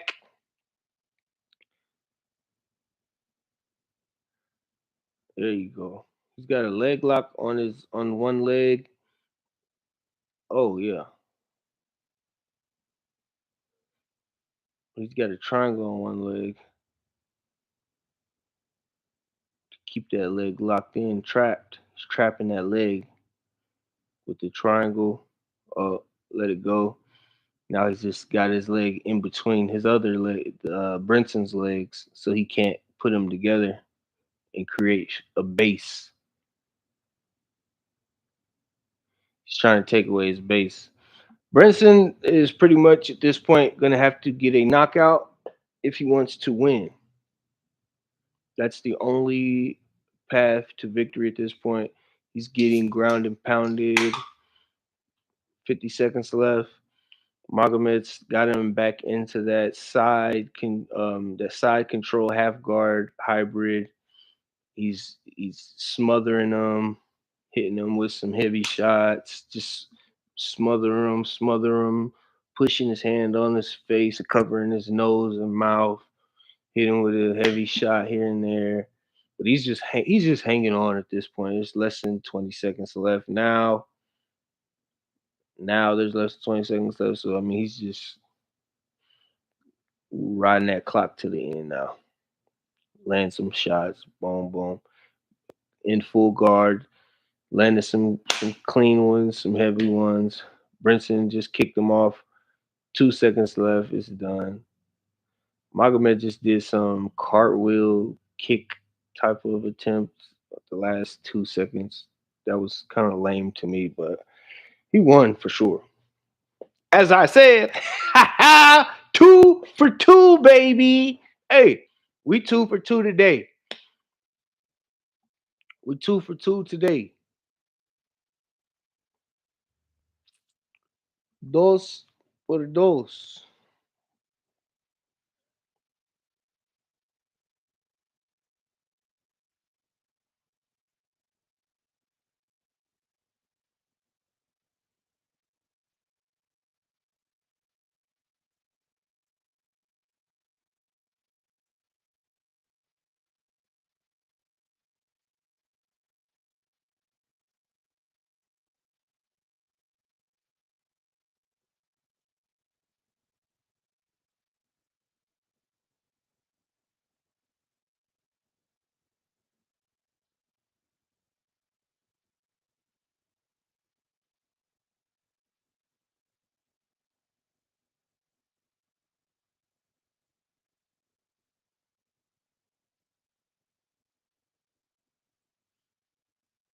Yep.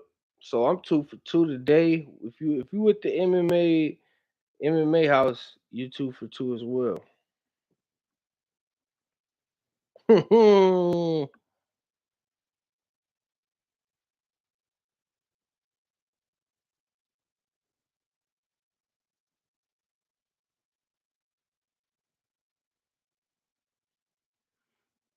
Yes, sir. They about Bruce Buffer's announcing the winner. The score 29-28, 29-28, 28-28. So one of the judges had it as a draw. Wow. Now, I'm pretty sure I just got done saying that I think the draw should be used more frequently. But what? Draw. This was clearly a win for Magomed. Who the hell gave him the draw? I mean, that is interesting. Did they give? How the hell could you have come up with a draw? Round one. Oh, you gave round one and two to Brinson. That would be, and then you gave a 10-8 to round three for Magomed. Yeah, I'm not feeling that.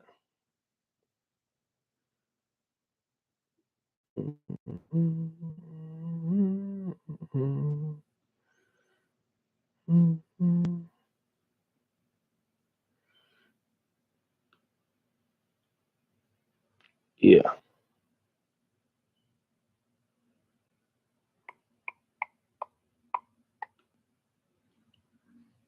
Well, you see, the groundwork does. You see what that grappling gets you, because folks don't understand. Sometimes they talk about, oh, hey, the fight starting the standing up. Oh yeah, yeah.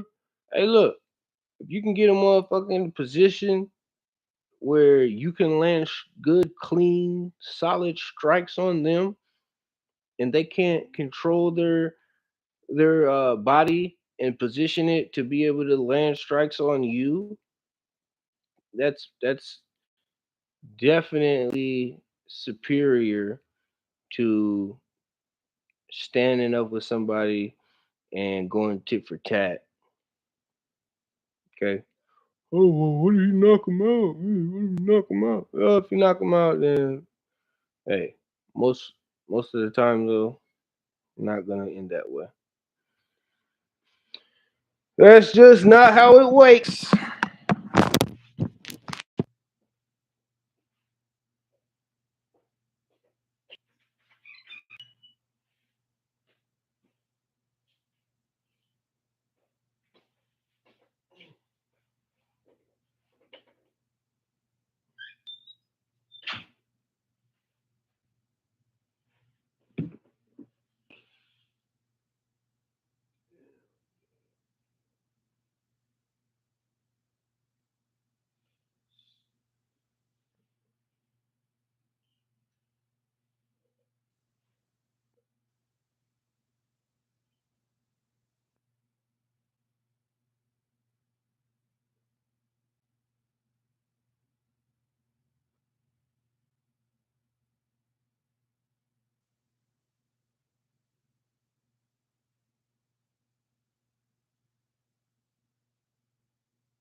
Uh-oh, spaghetti. Got another good one coming up. Make sure y'all can see these names. I think that's important.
All right, I'm going with Muin, Kazakhstan.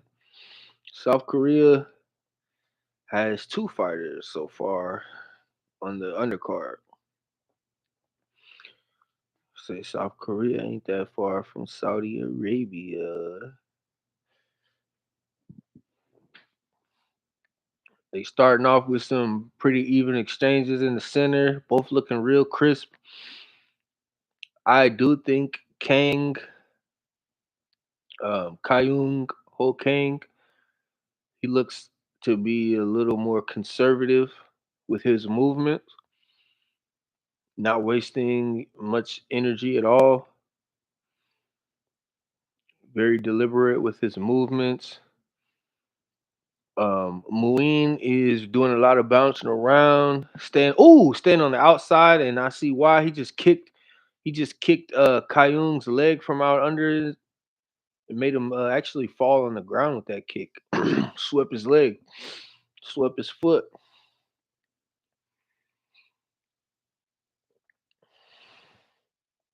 I think that that foot sweeping kick could be utilized a lot more, actually, especially which both longy or longer, rangier fighters have the ability, and those short, stockier fighters.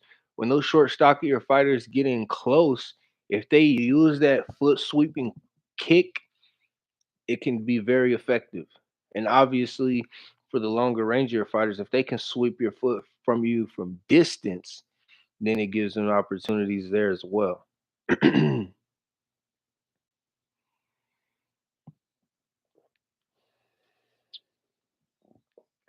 That foot sweeping kick.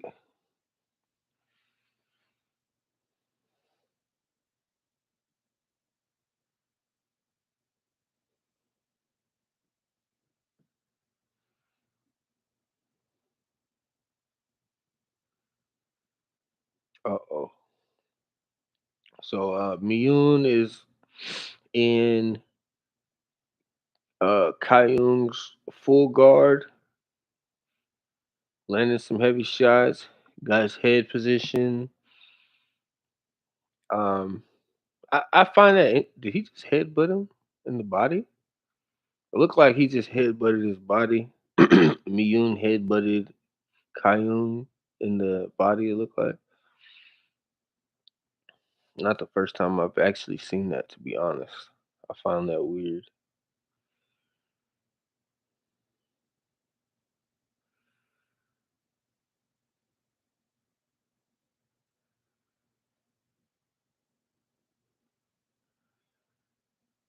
Kayung still got Muin in full guard.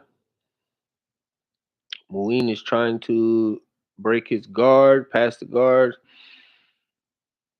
Kayun is staying real close to him. Got some pulled in. But Muin, he just did the headbutt again to the body, and the ref said something this time. I knew I wasn't tripping. The ref actually said something this time. Hey, what are you doing? Uh oh. Heavy elbows, full guard is open. He's not. He doesn't have his guard locked. He doesn't have it closed. He's getting the foot up there on the heels or on the hips, which looks like he's searching for a submission here. Kayun that is on his back, but he's looking for a submission. Muin now is finally active. So right now we got half guard for Kayung. Kayung has Muin and had him in half guard. Now he's based up, and then reversed it, scramble, went for his back, didn't get it, up against the fence.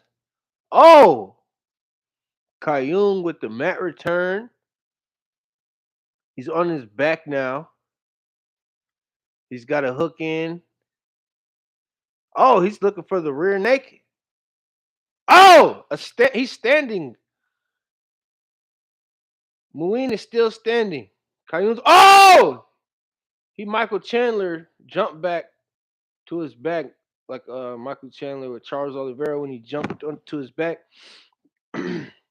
Round's over. That was the end of the round. That was a pretty good round. Very active on both sides, I'll say. I think they both are after that round are going back to their corners like, damn, I'm gonna have to fight.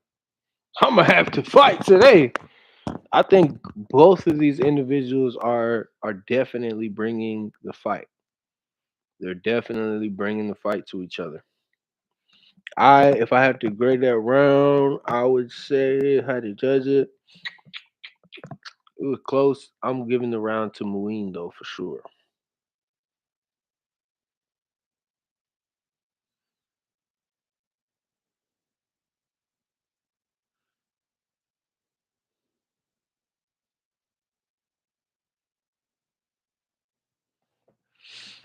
Mm-mm. Mm. Alrighty. This Mark Goddard refing. All right. Unplug this computer laptop.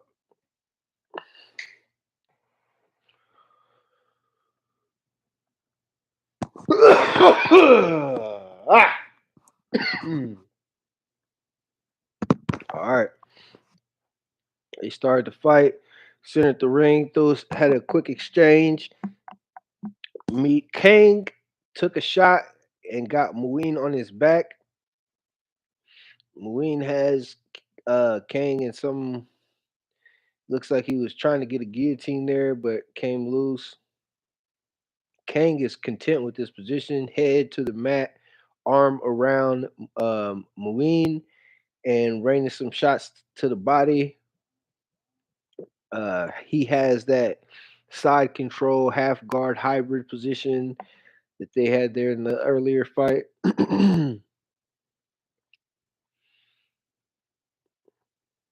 Kang is now mounted.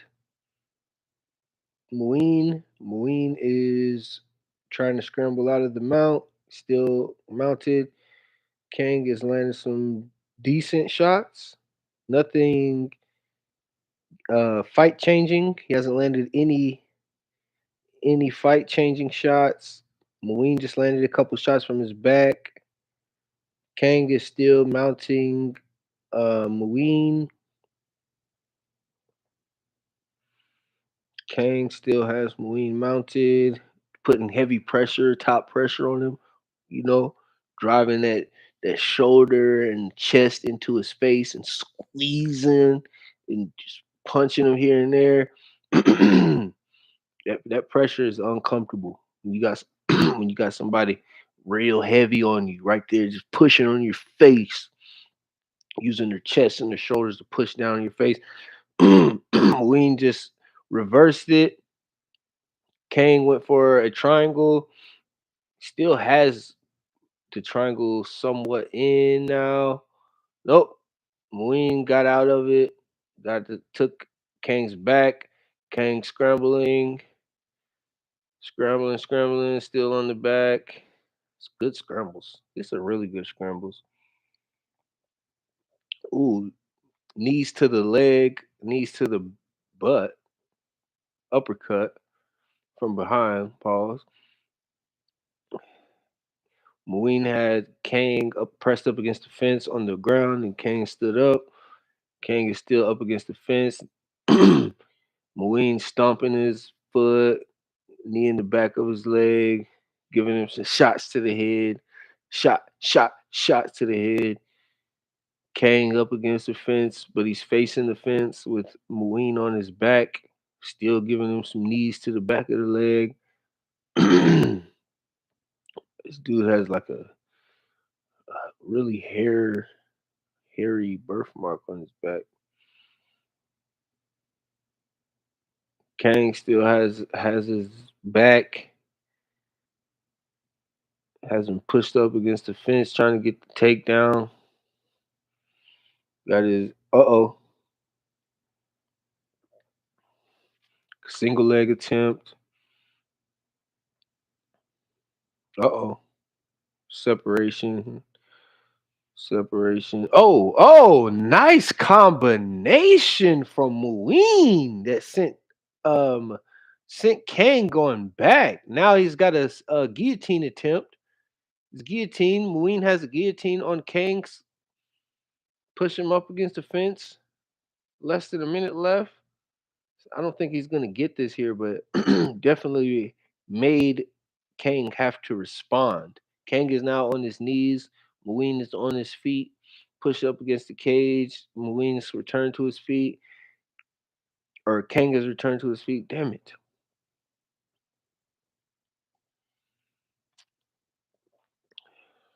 Both throwing some good shots now after separation. Oh my goodness! There's two or three times now at least where Muin has made Kang fall to the floor. Three times now with the leg kick, that leg kick, and they're both exchanging some heavy shots in this last 20 seconds of round two in the center. Kang goes for a takedown. Muin stuffs it, and now he's landing some heavy shots. Kang actually went for, while he's on his knees, went for an up strike, which was actually kind of cool. I don't even think I've seen that, where somebody's standing over you, you on your knees, and you still go in for a strike. Typically, guys are trying to get out of there. They don't want to exchange in that position. But it was the end of the round, so maybe he felt a little safer. But this is a great fight, great card.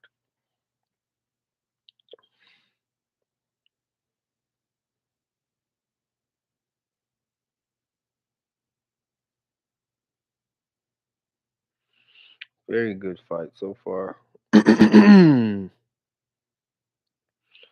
We are live, baby. This is good stuff. Yeah, so we got Kang has a cut on his right eye. We're going into the third round. I mean, this Muin is winning. He's landing some very clean combinations. He's got damage done. They're both in the fight though. They're both in the fight.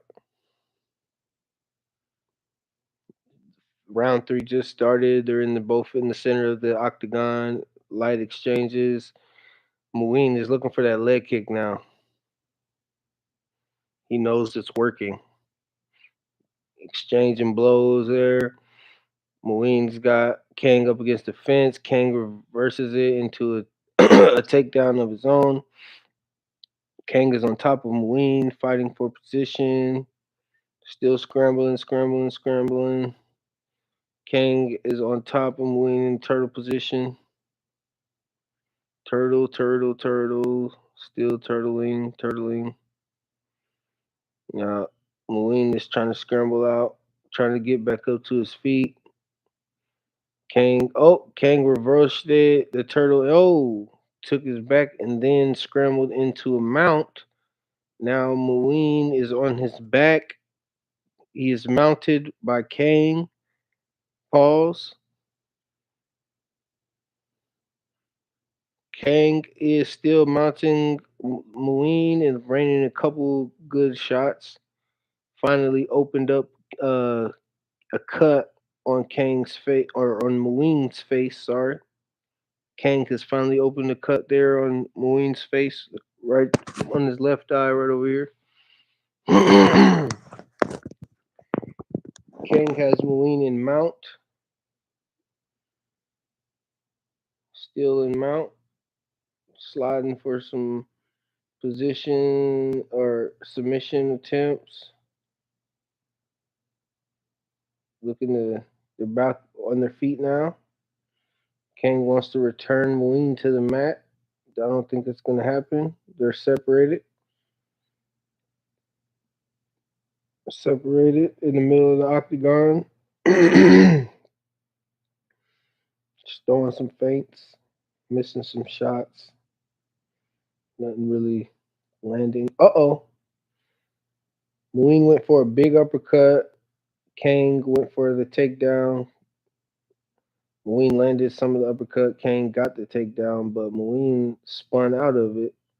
And they are in a scrambled position here. I mean, it looks very uncomfortable.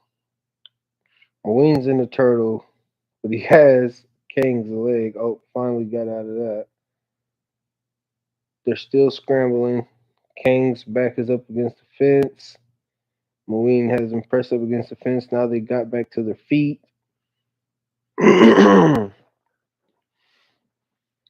Moeen's got Kang pressed up against the fence, and they're not doing a whole lot here. He's got him pressed up against the fence, shot here, shot there, lock the hands, shot here, lock the hands, keep him pressed up against the fence. Nothing crazy. Little foot stomp, foot stomp from Moeen. Kang is got his back up against the fence, but he's still just throwing some strikes, uppercuts. Everything right now is light. There's nothing that is damaging being thrown right now.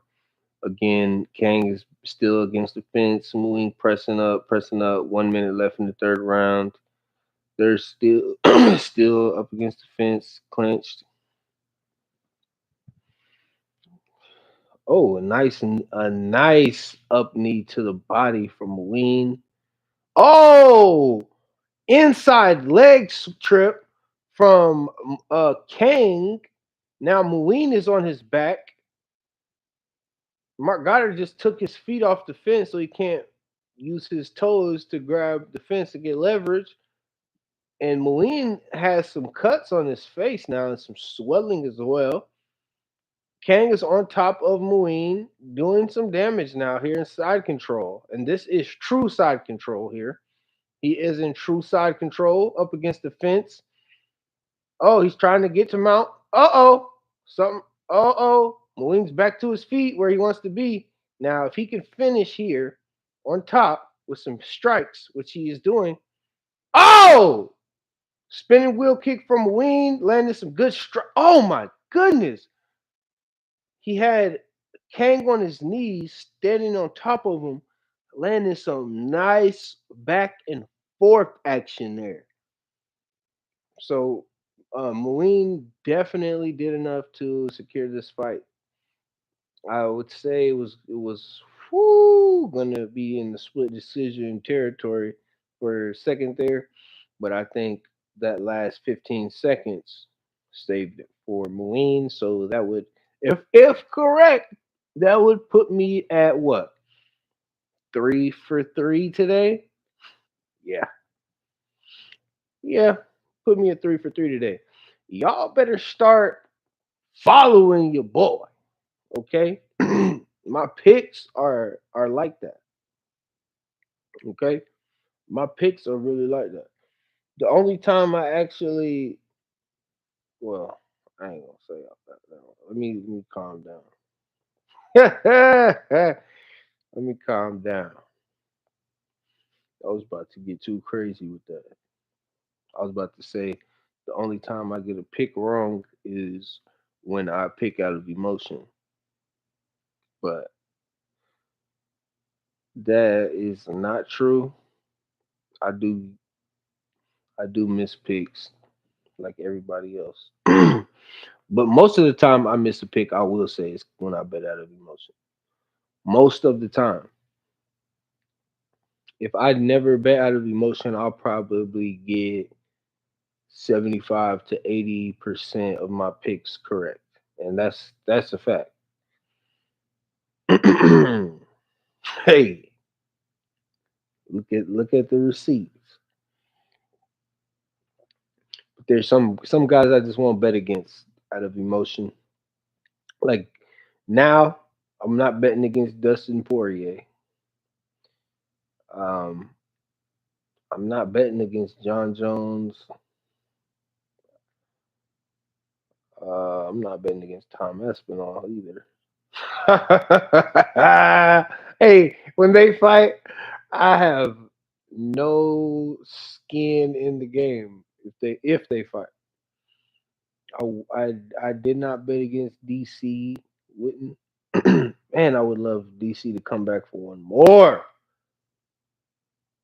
more DC versus like Fedor or Brock. Fucking Stipe shit. I'll watch DC versus Stipe 4. Fuck it. I don't think Stipe would ever do that, but oh man, I would love to see DC fight again. I'm not betting against these Dagestanians. I'm not betting against them, especially not when they're fighting on that uh hemisphere. I ain't betting on the Dagestanis and they fighting in Abu Dhabi, Saudi Arabia, anywhere over there. I ain't betting against them. Okay. Um, I'm not betting against Alex Pereira. Not doing it. I'm not betting against Alex Pereira. Fuck that. I would not bet against Alex Pereira.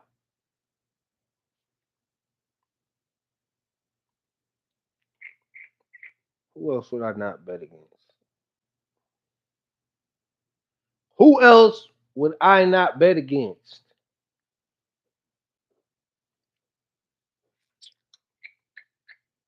Hmm.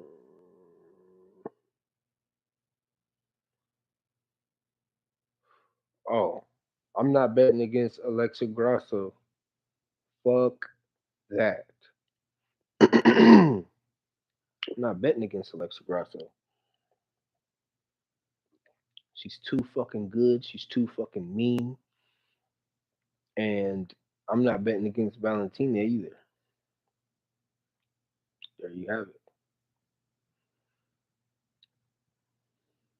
Those two women, I love watching them fight. There has not been a dull moment in all of the the time that they've spent fighting each other. There has not been one dull moment. They are amazing. Alexa Grasso and Valentina Shevchenko is an amazing rivalry. I am here for it. I am absolutely here for it for both of them. Now, before, obviously, Alexa choked out Valentina, I was betting against Alexa. After she choked out Valentina, I was betting against Alexa. After their second fight, I'm not betting against Alexa. Fuck that. She's too good. I'm not betting before. All right. I think you guys might have heard this conversation. Depends on how well you follow the channel.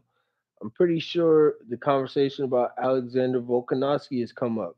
There's a time where I would never bet against Alexander Volkanovski. That I would just not do it. Felt like you would have to kill this man or something to beat him. Like you have to kill him or something because he would not go. But he's shown a level of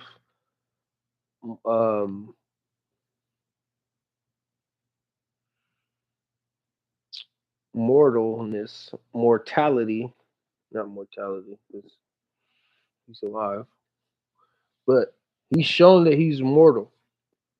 He's shown that he's human. He's shown his human side. A lot of that to do with, I believe, the timing of everything. That's what's crazy about this whole situation. Alexander Volkanovski, according to him, and based on the visual. you can actually look at his body in the second fight, and you can see love handles where you have never seen before. Their first fight, there's no fucking love handles. Okay, that second fight, there were love handles. And he said that he thought he could just go catch him, but he said he was partying and not doing what he normally does, which is very shocking because he's the type of guy who I thought was always ready, not in that that fast life. But got caught up, probably assuming after you take a loss that you thought you should have won, it's probably hard to take, and so you kind of want to celebrate, but at the same time, you don't know how to accept the other side that you lost, but you had a great performance, a performance that was elevating you at the same time, elevated in a losing performance. It's hard. Like Dominic Reyes, he got elevated off of a losing performance, and he didn't know how to respond for 4 fights. It seemed it's good to see him back on track, but I think that's kind of it's tough sometimes for fighters to process. But this next fight is finally about to start. Oh, damn. Why didn't y'all say something? Why didn't y'all say something? Come on, y'all. Y'all gotta speak up. Tell me about the screen. Uh-oh. They coming out. Renat's throwing some heavy punches. Nicolas is moving around very well. Moving around very well. Nothing much happening. Nicolas went for a takedown, scramble, got Renat pushed up against the fence. Couple knees from Renat as his back is on the fence.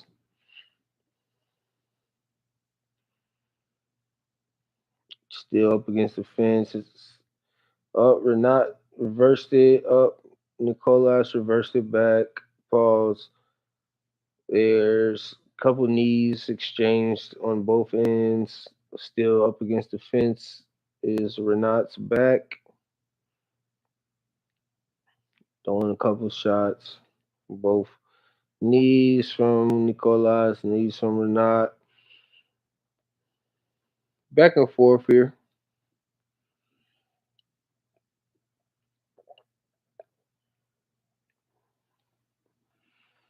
Mm, mm. Same thing. Just reversing fence position to right back where it started.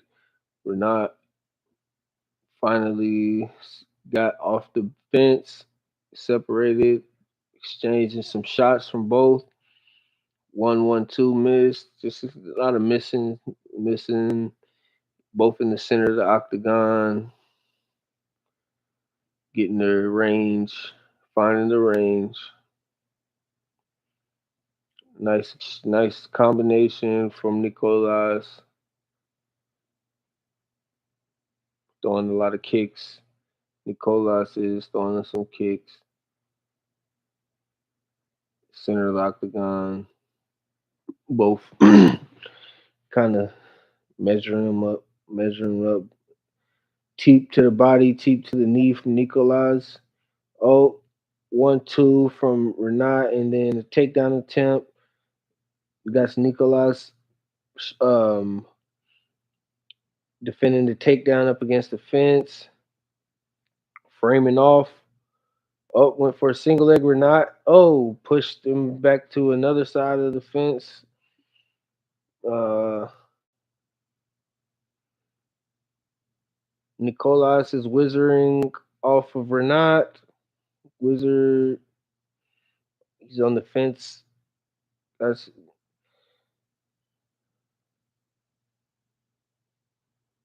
hmm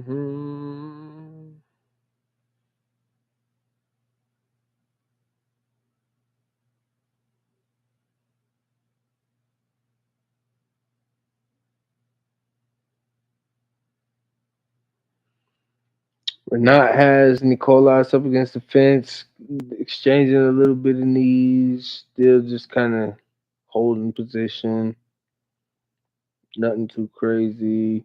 Nicolas reverses it, has Renat up against the fence, goes for a outside leg sweep, outside leg trip, separation, center of the octagon. Oh! Renat just dropped Nicolas with a 1-2. Oh, he has Nicolas up against the fence. He's running down. He's got him, uh, takes him down, double leg up against the fence. Nicolas is down. Nicolas is up against the fence. He's fighting back to his feet. Renat is he's got his hands locked around him, around his body. Still got Nicolas pressed up against the fence. Nicolas turns him around. He has Renat up against the fence, landing a couple shots, some good ones. Oh, elbow separation. Uh-oh. Oh, he's still wobbling. Nicolas is still hurt. Nicolas is still hurt. Uh-oh. They're in the center of the octagon, exchanging. Nicolas is still wobbly. Renat needs to take advantage. Take advantage. Nicolas is backing up against the fence. Oh, a nasty knee from Renat. Oh my goodness! And the end of the round. Nicolas is a monster. I don't know how he's still standing. Yo, that was crazy.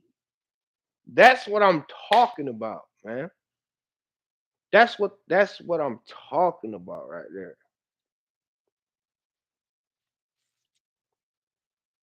That's what I'm talking about, man. Y'all stop playing. Nicolas, oh my goodness. Oh my goodness, he was getting rocked. Heavy shot. Heavy shots. Boom, boom, boom, boom, boom, boom. He was getting hit with some heavy work there. But he stood up, maintained. He survived that. He got dropped, came back to, still wobbly, initiated the grappling exchanges, still wobbly, got rocked some more, stayed on his feet. Round three begins. Or round two, I'm sorry. Damn, we're only in round two. Both in the center of the octagon, exchanging some leg kicks.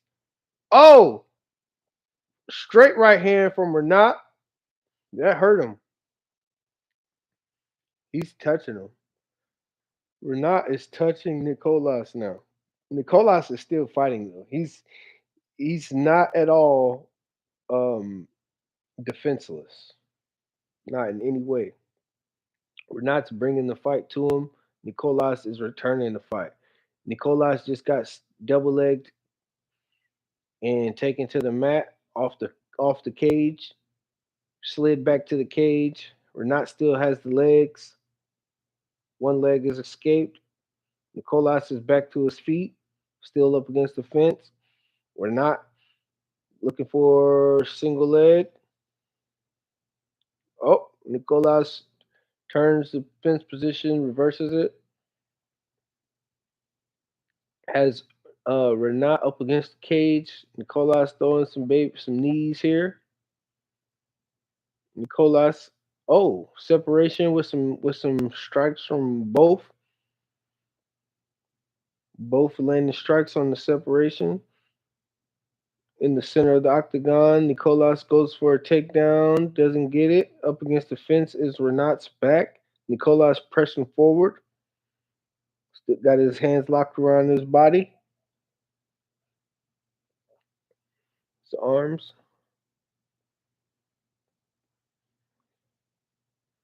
Nicolas has Renat up against the fence, landing some knees from both.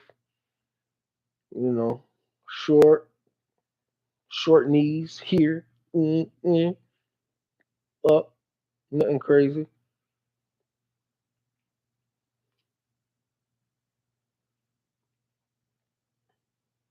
Still, Renat is back on the fence. Nikolai's pushing forward. Looks like he need him in the nuts, if you ask me. Nikolai's just landed a nice combinations and then took the clinch back. They separated. Still, now they're back in the middle of the octagon. Nicolas lands a couple good kicks, one to the head, one to the body, 1-2, followed up with Renat throws a combination of his own, nice body kick, center of the octagon, head kick from Nicolas, checks the kick from Renat. Renat lands a nice left, cheap to the body from Nicolas, body kick from Nicolas. Renat's back is up against the cage. Nice knees from Nicolas. Has Renat up against the cage still. Pushing forward, up against the cage. Knee here, knee there from both. Pushing forward.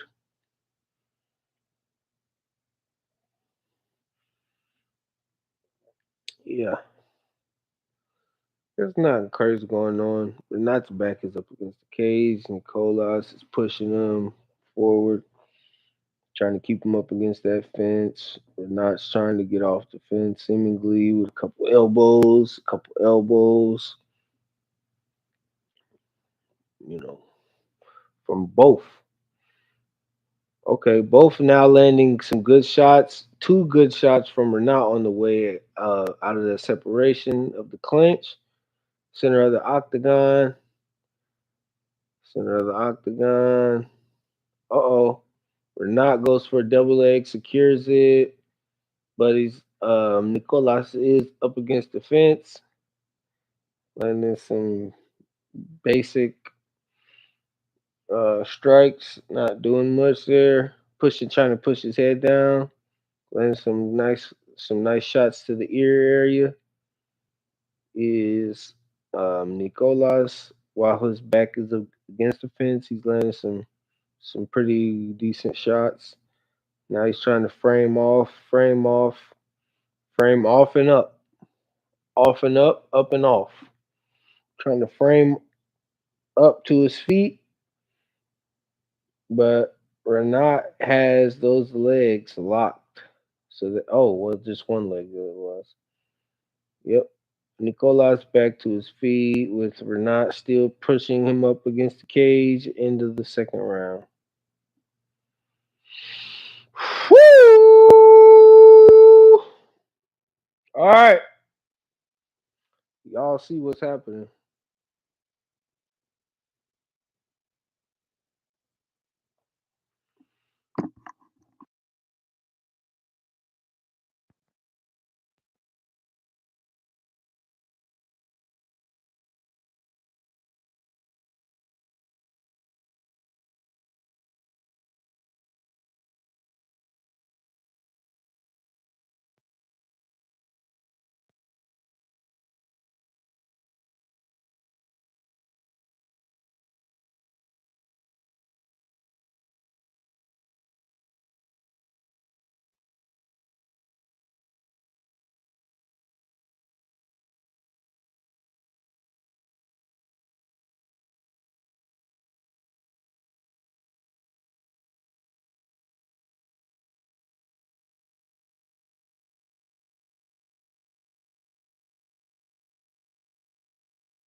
Round three, center of the octagon.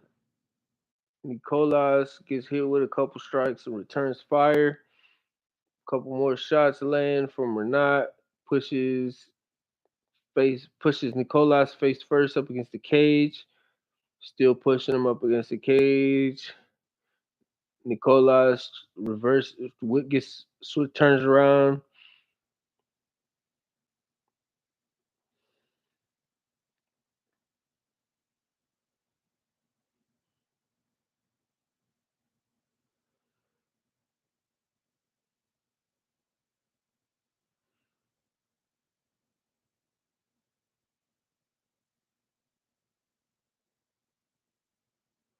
That's what I need to start doing again, practicing them wizarding drills.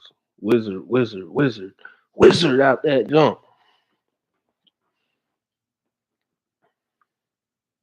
Nicolas was pressed up against the cage, separation, throws the knee, went for a guillotine attempt while he's getting pressed up against the cage again. Gets the double leg, Renat gets the double leg, returns Nicolas to the mat. Nicolas is fighting to get up, fighting.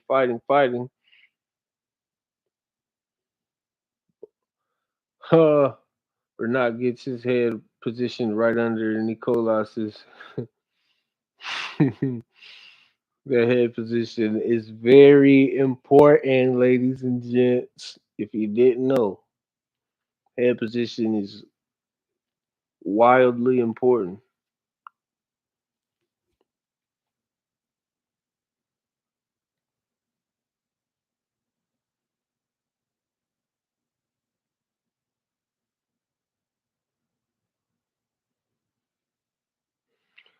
Renat's got Nicolas pressed up against the fence on the ground. Nicolas has one knee on the ground, trying to get back up to his feet, but Renat has one of his legs trapped still with the triangle. Finally free, trying to work his way up. Continues like this. I will certainly be 3 for 3 or 4 for 4. Shit. Winning so much you keep losing track. Winning so much you losing track of the wins. Ugh. Finally up to the feet. Renat lands some nice clean shots and then returns Nicolas back to the canvas. And Nicolas does a hell of a job when he feels himself getting taken down. He shoots all his momentum to whatever area of the fence he's closest to and works his way back up. And as I say that, he worked his way back up in reverse position, reversed the position, and has Renat pushed up against the fence, landed some nice couple shots as they separate. Now they're back here, center of the octagon. Both landing some good shots. Both landing good shots. Another takedown attempt from Renat, not going to get it because, again, Nicolas, when he feels himself getting taken down, he gets himself to that fence and makes sure he either stays up or fights his way right back up. Very, very good awareness, technique, and recognition from Nicolas on those takedowns. Although he is getting taken down, it's hard to take him down. He's using a lot of energy to get down, to get Nicolas down. Renat is using a lot of energy to get Nicolas down, and Nicolas is getting back up fairly shortly after he's been taken down. A lot of the same stuff. Pushed up against the fence, reversing position, fighting for position, knees to the legs, knees to the legs. Couple strikes here, couple strikes there. But this time it got reversed. Nicolas has Renat up against the fence, both landing some very, very heavy strikes now. Oh my goodness. Oh! They're throwing. They're throwing. They're just throwing. They're just throwing Max Holloway Gaethje style. Oh! They were just throwing Max Holloway Gaethje style. Neither one of them went down because the fight just ended. But they finished that fight Max Holloway Gaethje style. They just started throwing them. They didn't care. They weren't even looking. It didn't seem like some of them shots. They just started. It wasn't in that pocket or nothing. It wasn't in that pocket. But they wasn't doing that. But they was just throwing them. Landing some good shots. That's how you end a fight. That's how you end a fight right there.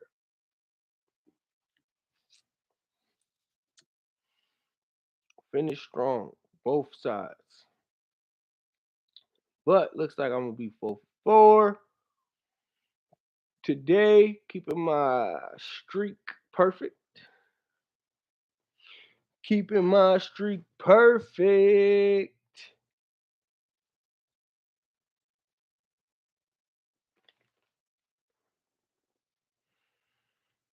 Mm, damn.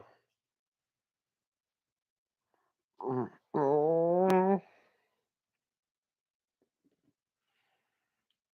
mhm. Hold on, real quick.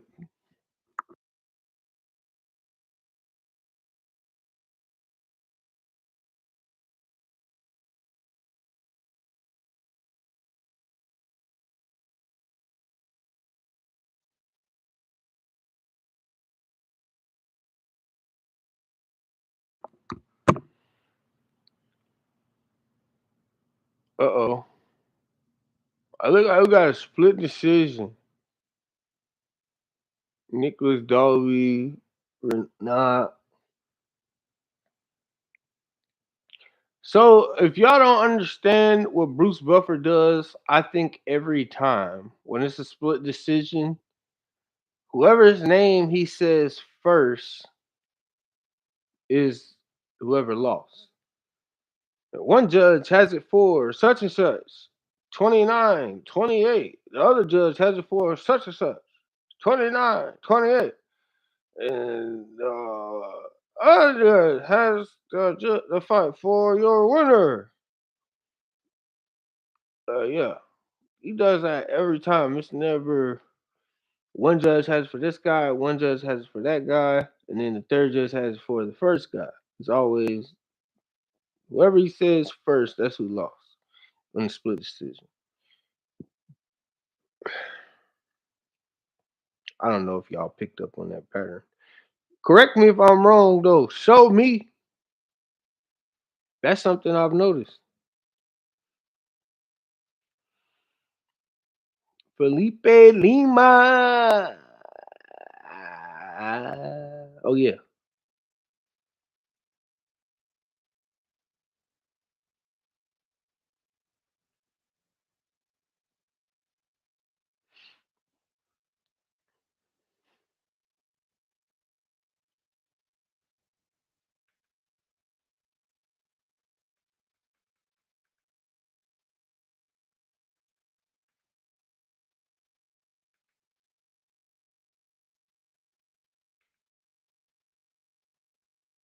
Mm-hmm.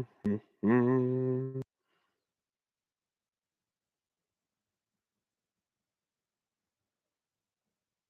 Yeah. So, like I was saying, my streak is still alive and well today, and it will continue to be. Because I'm not voting with my heart, I'm voting with my mind. Or just predicting. Yeah. Magomed, Namayoff, Felipe, or God damn it, Namam, Muhammad Naimov versus Felipe Lima. We're mixing these names up.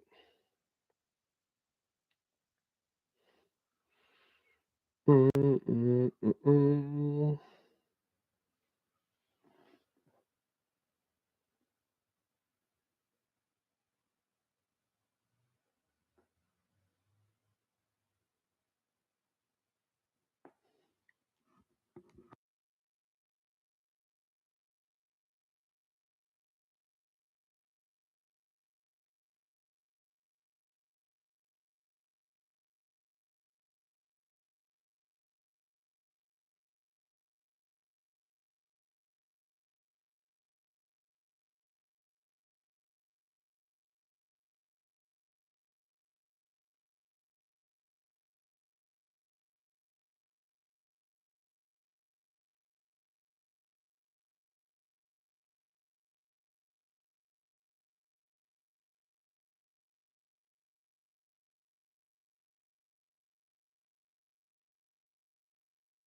Oh, buddy.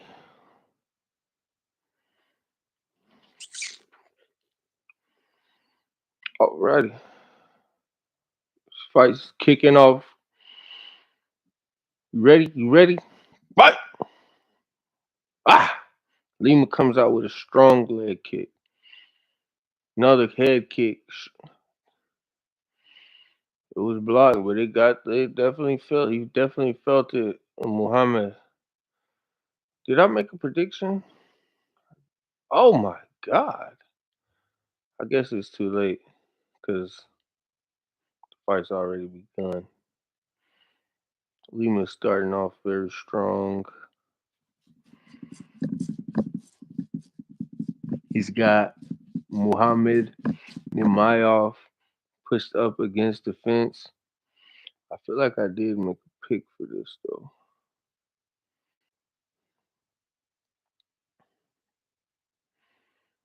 Hmm.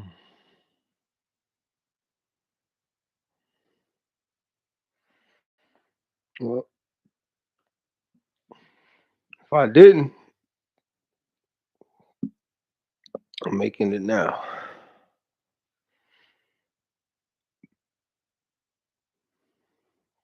Kind of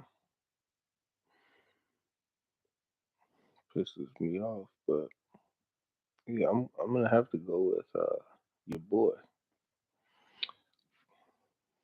Brazil's very own.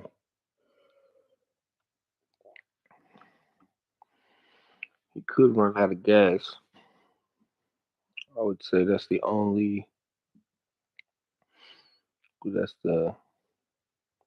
best chance that Muhammad is gonna have is Felipe running out of gas.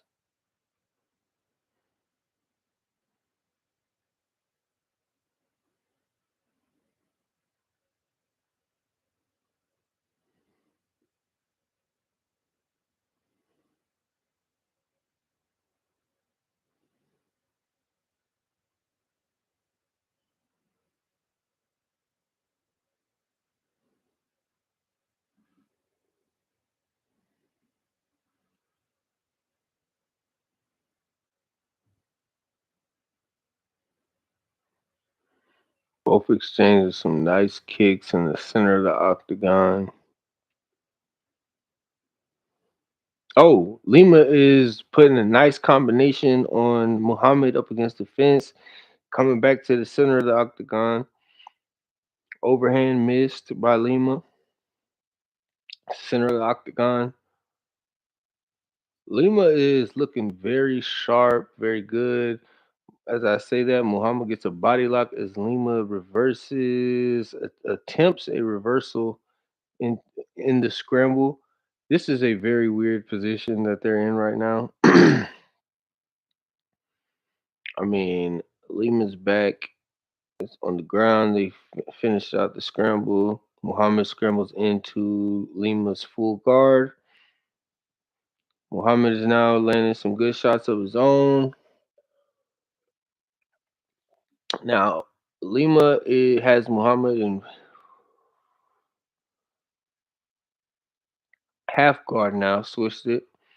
But Muhammad is not doing much damage, but he can definitely settle in this position and rain some shots. He did land one or two good ones, but he's not doing a ton of damage. He just landed two more good ones. Lima's landing a couple good ones of his own, but he's I don't think he's doing enough to get back on his feet. He's flat on his back. His hips are flat, his back is flat. He's not doing much work to get off his back. He's just make trying to pull Muhammad into him to to minimize the damage that Muhammad can do. Muhammad is leaking. Oh, yeah, Lima is cutting him up with the elbows from the bottom because Muhammad's blood is dripping onto Lima. So I think depending on the judge, depending on the judge, I think Lima's can still have this round secured. 15 seconds left.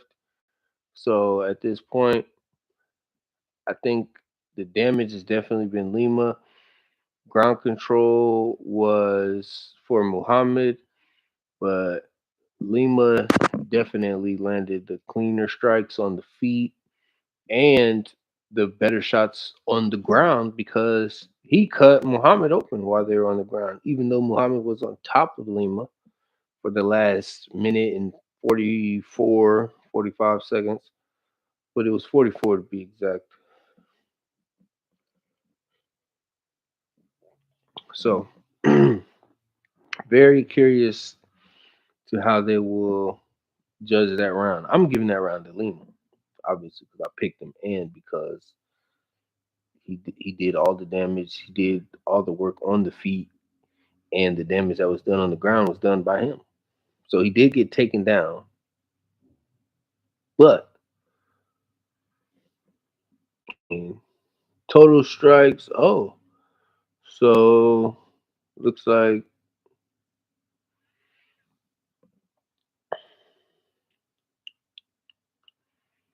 total strikes, subatoms, significant strikes are so total strikes so far. Muhammad has two more, but significant strikes so far. Muhammad has 14 less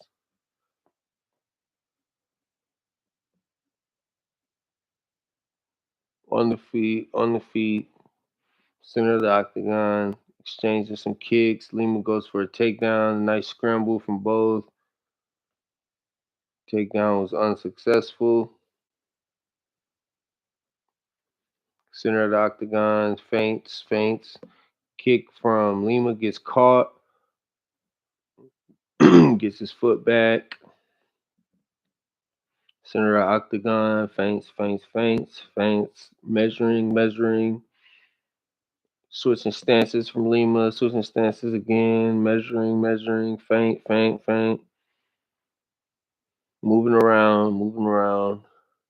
Lima is mirroring, or goddamn it, Muhammad is mirroring Lima a little bit, trying to cut that octagon off. Lima's hitting him with some teeps, body teep, leg teep, body teep, mixing it up. Center of the octagon, switching stances, throwing some shots. Here we get some shots thrown from both sides.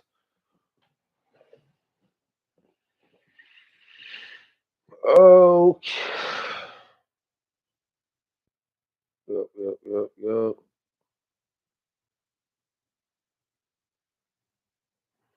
Nice leg kick from Muhammad. Oh, spinning wheel kick from Muhammad missed in the middle octagon, exchanging blows, ones and twos. Okay, nice check hook from Lima.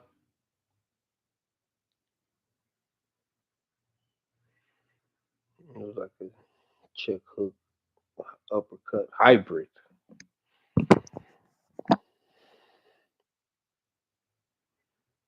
Mm-mm.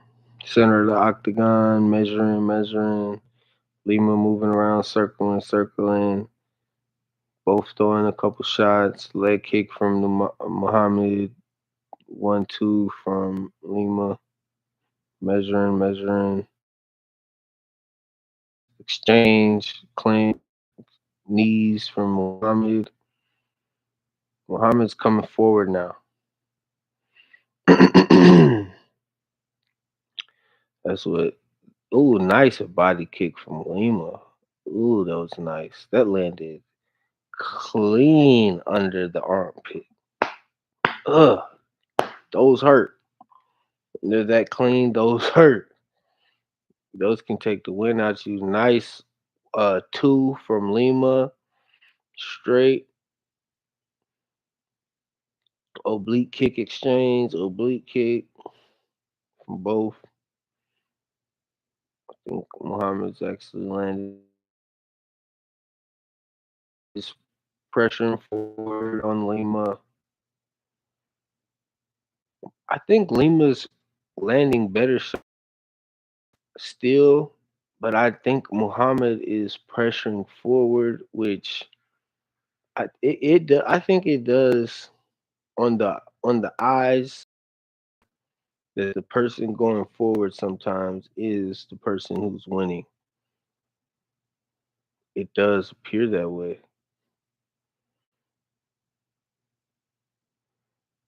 Now that's not what I'm saying is what's happening, but I'm telling you, it can look that way sometimes when one person's walking forward, the other person's walking backwards.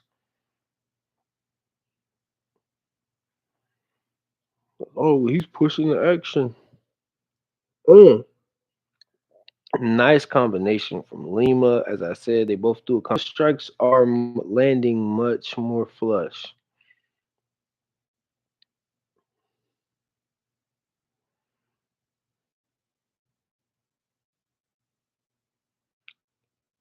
In the center of the octagon, Muhammad pushing forward a bit. Lima's nice couple leg kicks. Muhammad throwing, not landing much though. Muhammad is throwing and he's pushing forward, and the round just ended, but he's not landing much. Muhammad is again pushing action. He's moving forward, but I don't think he's having a a lot of success as far as the strikes go. So yeah, this round after that round, Lima is now ahead in total strikes, which proves my point. Muhammad is throwing, but he's not landing nearly as much. Which just says he's actually landing 54% of his strikes, but Lima is shooting at a 62% clip. So 54 to 62, it looks a lot different. Fight! Touch glove, center the octagon, nice leg kick from Muhammad, two in a row. Open them up. Wild flying knees attempts from Lima, both some wild hooks from both center octagon, both exchanging, throwing. Both look like they want to win this round. Yeah, this is a tough fight to score. All these fights have been tough, and they they've been very competitive, tough to score in each round. For most of these rounds have been very close. There's only been a couple rounds in all these fights so far. There's only been what is this, the fifth fight? There's only been like three rounds that are super clear, if I can recall. A lot of these rounds are really close. Lima is on. Muhammad's back with the rear naked choke is sunk in. Let's go tap. He tapped. 5-4-5. I am today. Let's go. I'm oh my I am fucking cooking over here. I'm cooking over here. Y'all better stop playing with me, man. Put some respect on my fucking name.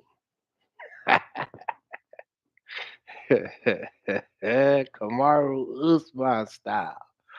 Put some respect on my fucking name. God damn it. Come on. I mean, this he has that thing so tight. He did not want to tap. Muhammad did not want to tap there. Well, duh. Of course he didn't want to tap. Who wants to tap? No, he was making a concerted effort to not tap, which that's the difference. He was trying to figure out anything he could do, how long he could last, but he realized, all right, it's done. This motherfucker about to choked me to sleep. That was a great fight. Great fight. Both came with it.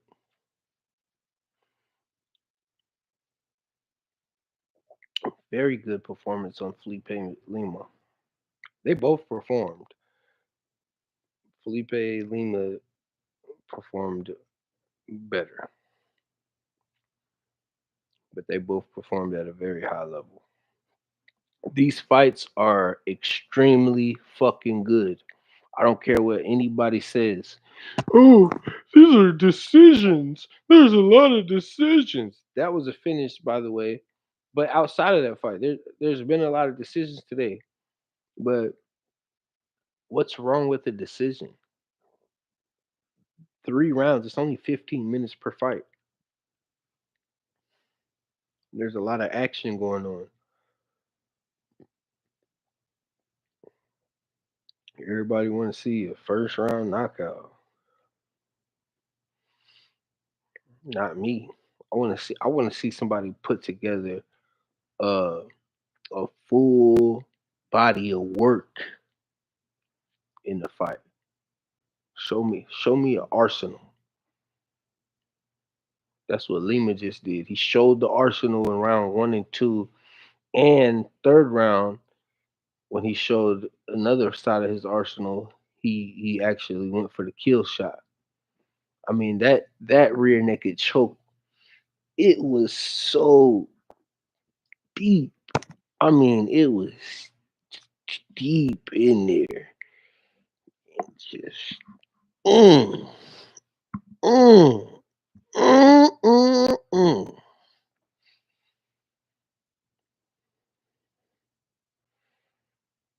Mm, mm. He had him down like that though, cause he had that neck right here, and then he just yanked him, cause he was so tight with the choke arm. He didn't even have to snake in. He just yanked him. When you got that choke arm that tight in, the world is yours at that point. It's only a matter of seconds, and they know it. Once you get once you get that choke arm secured, placed correctly on somebody and secured, you and them will both know it's only a matter of seconds at that point.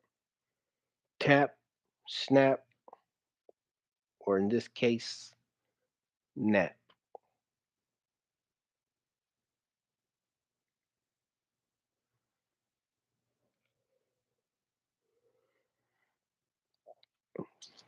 Alrighty.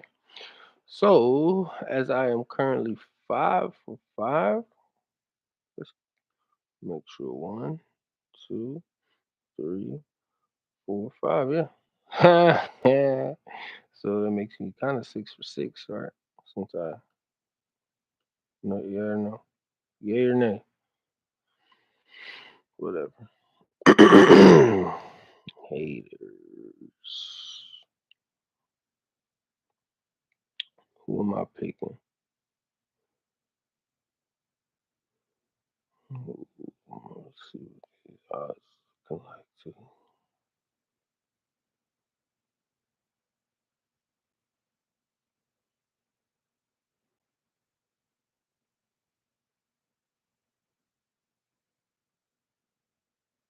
Yeah, yeah. Going with Nasrat.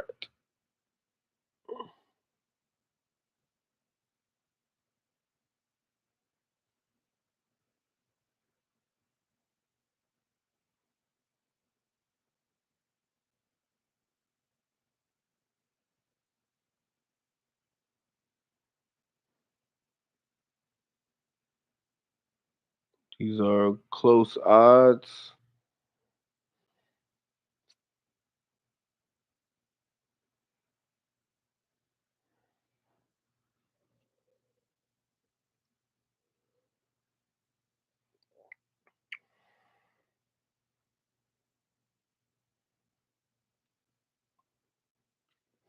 Mm-mm.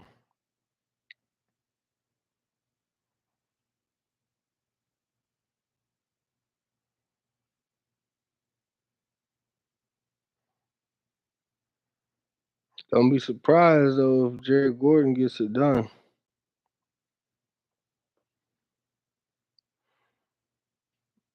I mean, I don't want Jared Gordon to mess up my streak, but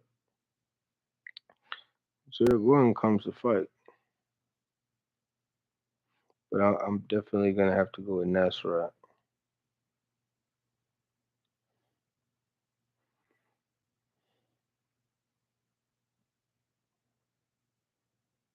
And they didn't show Jared Gordon come walking out either.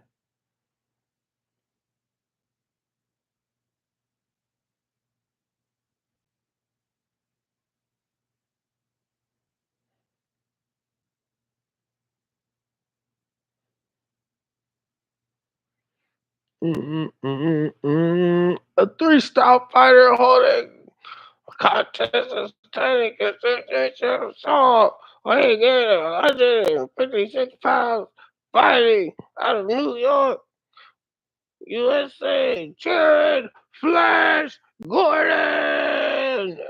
And now introducing his opponent.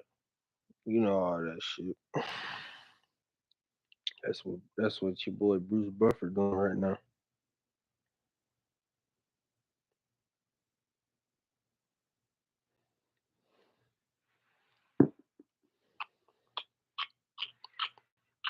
Uh, why is this ref looking like he's some cool ass fucking just suave debonair?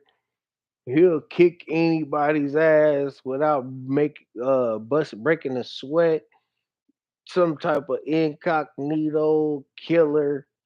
What is up?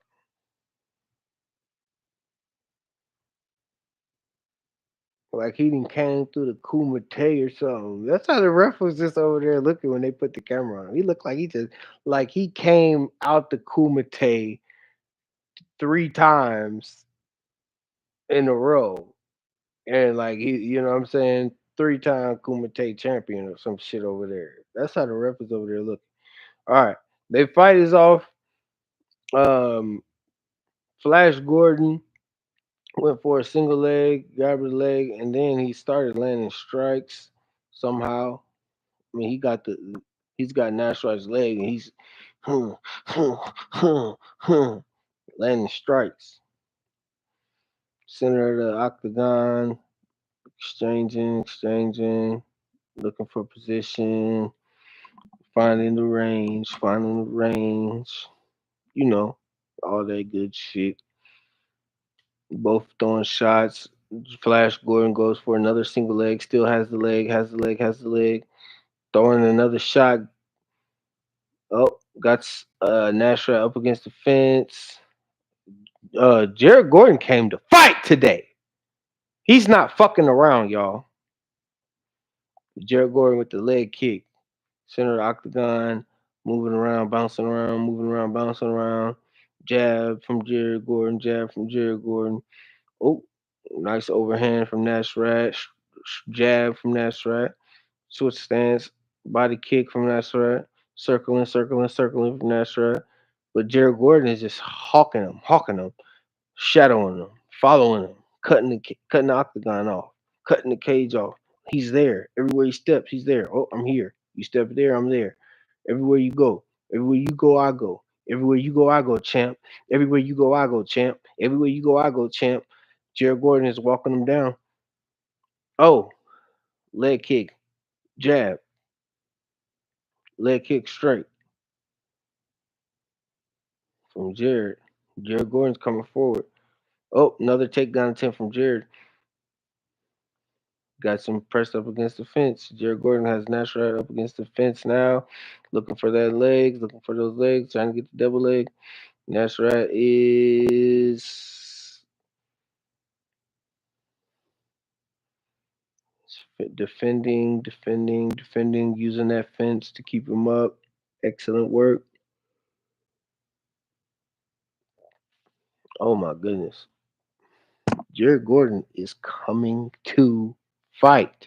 He did not go to fucking Saudi to lose. Okay, Jared Gordon did not fly all the way to Arabia to take no fucking L today. I I assure you that. That ain't what. Even if he loses, that is not what he showed up for. He is putting on a fucking performance. He's coming forward. Jared Gordon, of course. Nasrat going backwards, making a huge mistake. Jared Gordon with another takedown attempt. Nasrat is on defense this entire round. Now, I will say this. If Jared Gordon can't keep this pace up, he may be in trouble.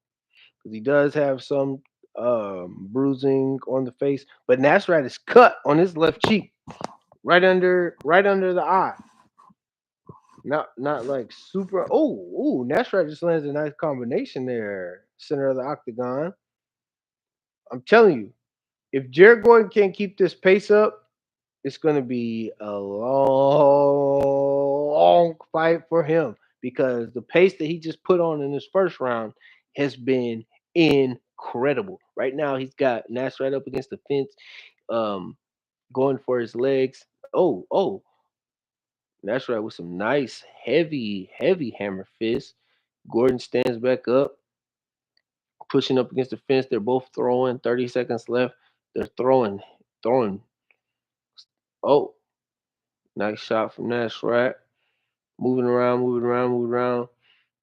Oh, up against the fence, throwing heavy shots is Nasrat, and he stumbled Gordon with that. Oh,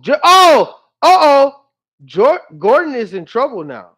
It's only 10 seconds left, but I'm telling you, that shot hurt him. Oh, uh-oh. Oh! Nasrat lands a nice heavy left hand to close the round off. They shake hands, but I'm telling you, I don't think Jared Gordon's gonna be able to keep that pace up. Jared Gordon came to fucking fight, but I don't think he's gonna be able to keep the pace up. If he is able to keep the pace up, obviously, then that's just a testament to the work that he's been putting in and his experience, so on and so forth. But I am telling you right now, I do not think he's going to be able to keep that pace up, and I think I'm going to be 6 for 6. I think I'm going to be 6 for 6. I should have just put in some bets. If you do legal sports gambling, you better start following me, cause my picks, we see what I'm doing.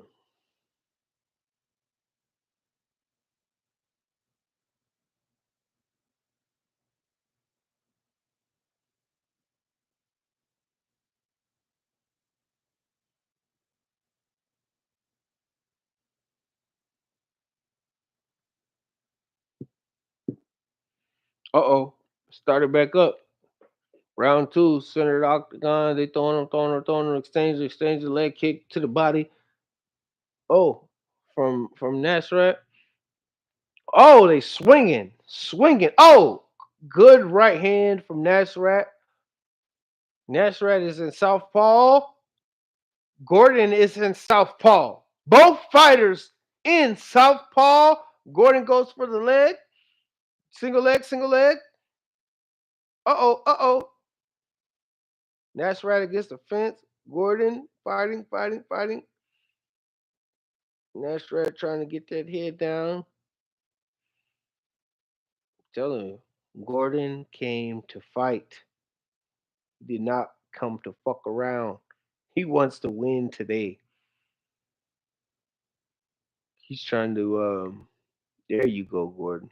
Gordon is fighting. I'm telling you right now. Gordon is pushing forward, landing good shots. He's got Nasrat up against the fence. He is stay nice right hand from Gordon. He's staying busy. Oh, straight down the middle from Gordon. Nasrat is landing some good shots too, but he's more landing in a panicked way.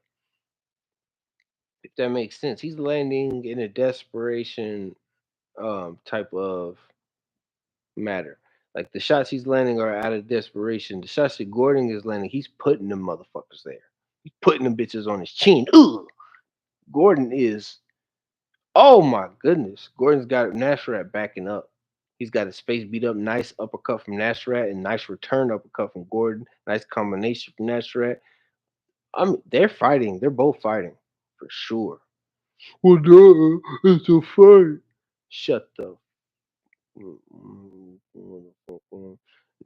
Gordon's got Nash right up, pressed up against the fence, landing these.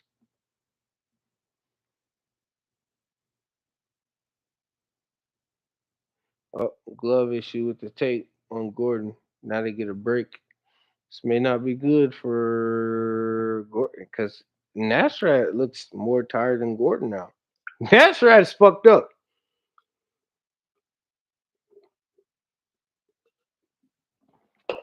I'm just gonna tell it like it is. Nasrat is fucking tired. Center of the octagon. He needed that win right there. That's that break. Looks like he's regrouped and he looks stronger coming out of this exchange. Oh, Nasrat dropped Gordon. Oh, or did he slip? Oh, looks like he dropped him because he's not responding the same.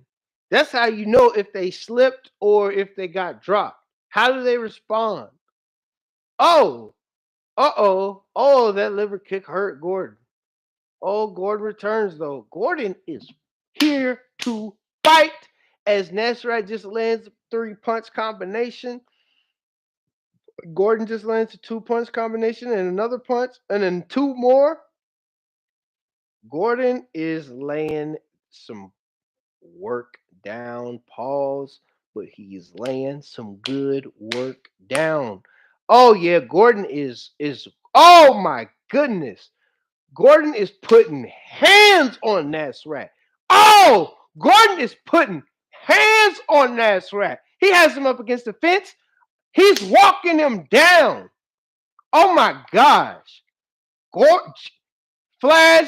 Jared Flash Gordon is walking Nasrat down. Nasrat is going backwards and backwards, and Gordon is landing heavy shots on him. Oh, yeah. This is what I'm talking about right here. Jared Gordon came to fucking fight. He did not come to fuck around. Hey, look at him. He's got him up. Oh, Nasrat finally returning fire. Finally returning fire. Here comes. Oh, Nasrat with some good fire returned. Here we go. Yeah. That's what I'm talking about right there.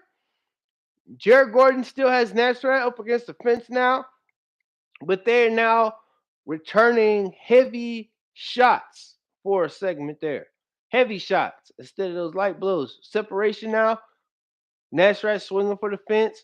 Gordon circle around now. Nasrat coming forward. Got hit. Oh, 10 seconds left. Gordon, Nasrat, center of the octagon. Both throwing, exchanging, landing. Gordon lands. Gordon won that round. Definitely. He might be 2-0 for sure.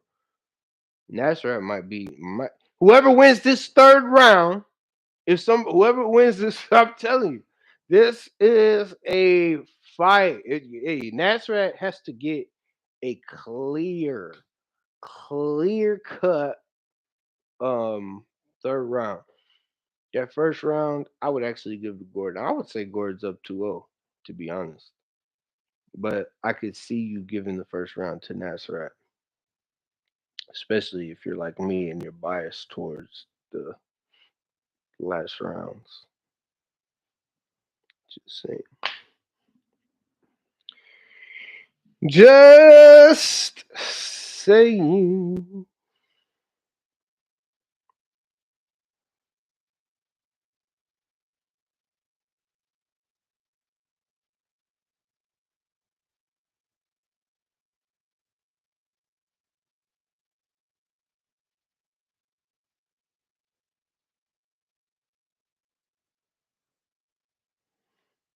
Oh, they came out, shook hands, center of the octagon. Now they throwing. They throw. Oh, Nasrat is coming forward. Somebody told him, you better come forward. You better come forward this round. Oh yeah, he's swinging heavy. Nasrat is swinging heavy. Gordon is there, but he's not swinging as heavy. He's going backwards now. Nasrat bringing it forward, bringing the fight to him now. Nasrat is finally coming forward. Come on. They're throwing in the center of the octagon. Nasrat is landing that right hand to the chin, strong and stiff. Pause. Center octagon, both landing, both throwing. Jared swinging and miss. Jared swinging and miss. Oh yeah, throwing, throwing them, missing, both of them. Oh, nice little chin tapper. Both throwing and missing, throwing and missing. A lot of missing, a lot of missing. They circling each other. Nasrat is not going backwards though this round. Oh, Jared Gordon single leg attempt, but does not secure it. Right hand to oh, nice combination from Nasrat. Gordon gets a right hand off. Uh-oh.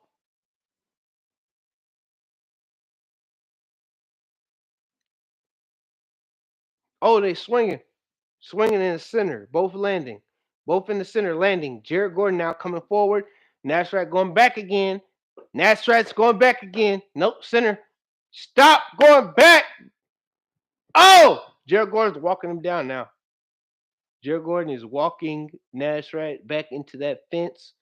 Nasrat is on a treadmill on reverse. He is looking back. He is backwards on the treadmill right now.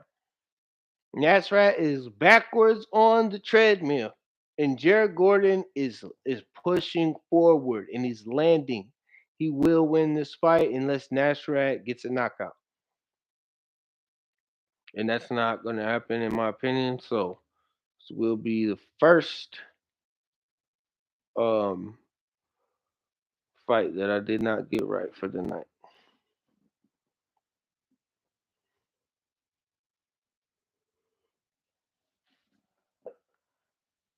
Both landing. Both of them landing. Jared is coming forward though. Jared is coming forward. They're both landing though. They're both landing nice, good shots. Swinging. Nice right hand from Jared. Nice, another right hand from Jared. Another right hand from Jared. Another right hand from Jared.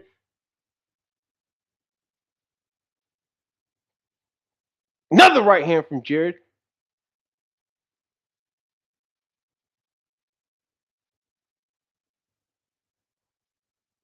Swinging, missing. 1 minute, 30 some seconds left.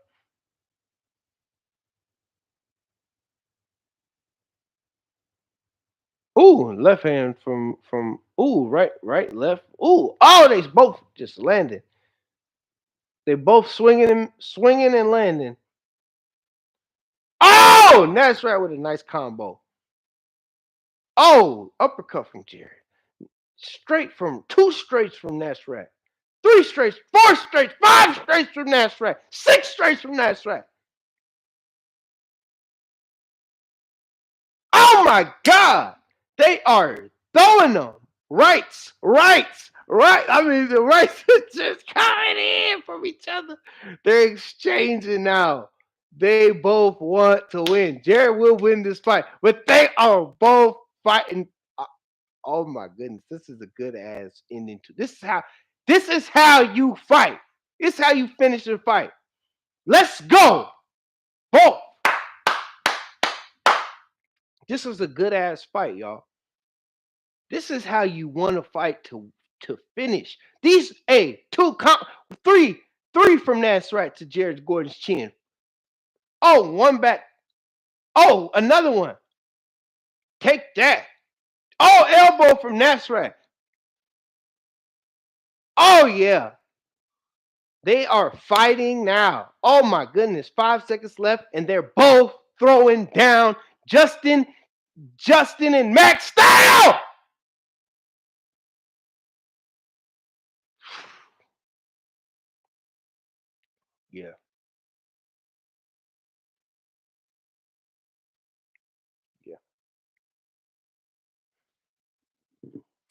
Yeah, they throwing them things. Yo, what's up? Austin, what's up, man?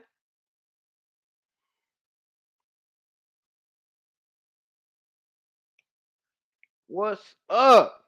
Yo, they are tell me they ain't in here throwing these things, man. Oh my God.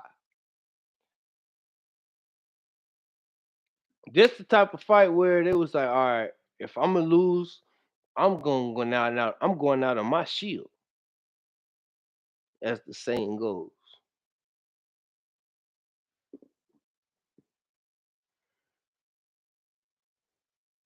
Tell them, Austin.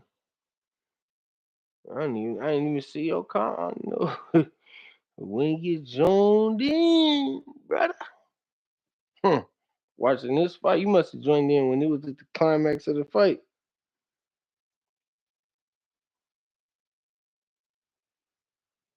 No, that's right.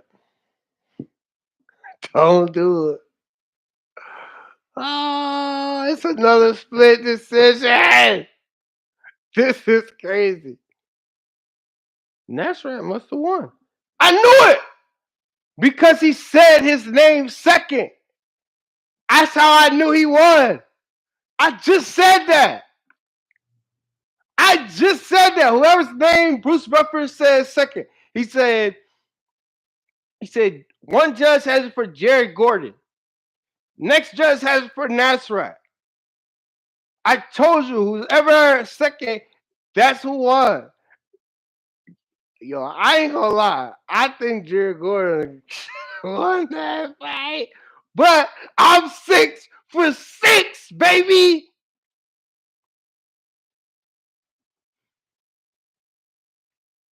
I'll take it.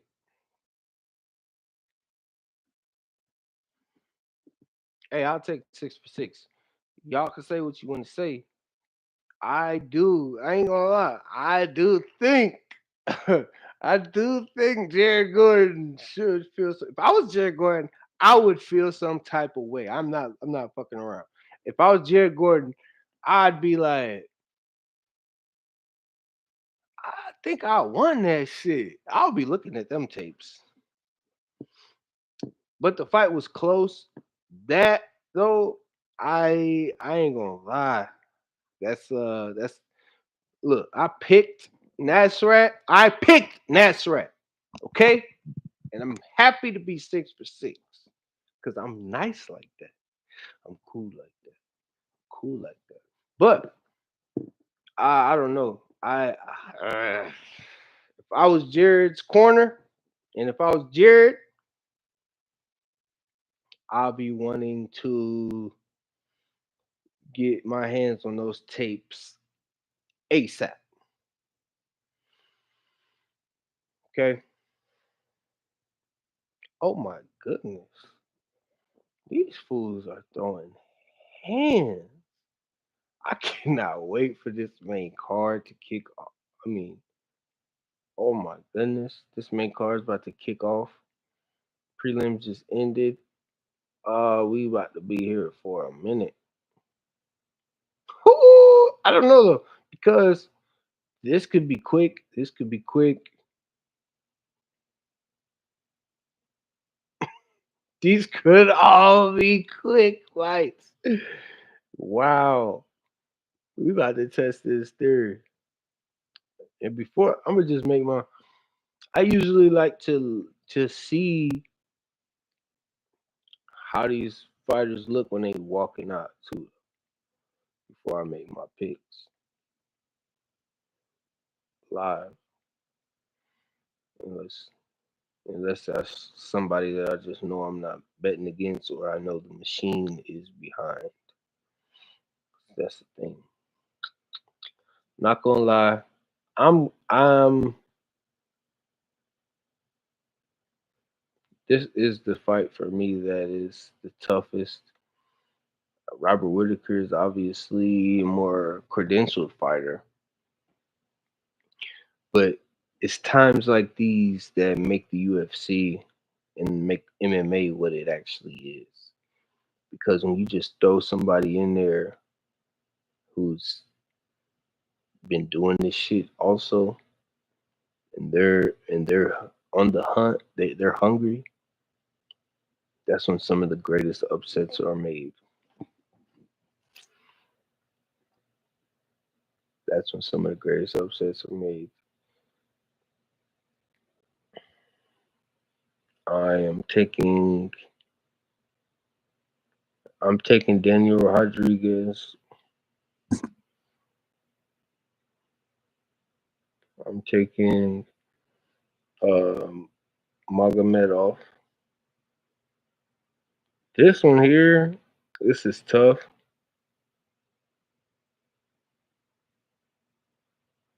I'm gonna take Johnny Walker. Hold on, I'm about to listen to what Daniel Cormier is saying. I fuck with DC.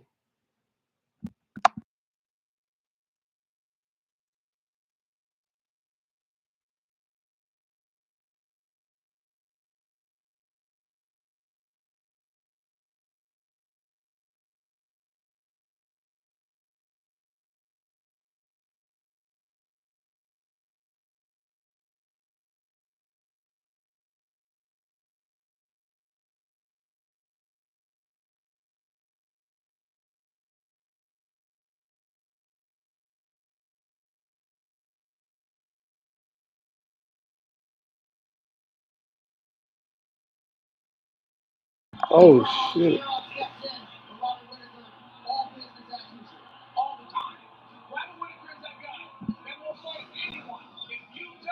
Hey, hey, hey.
Walker.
knocking him out. He just knocked him down. Johnny Walker is about to get knocked the fuck out. Volkan Ozdemir is putting what the? Johnny Walker just tried to do some fucking flying knee. Ah! Johnny Walker is. Oh my god. He.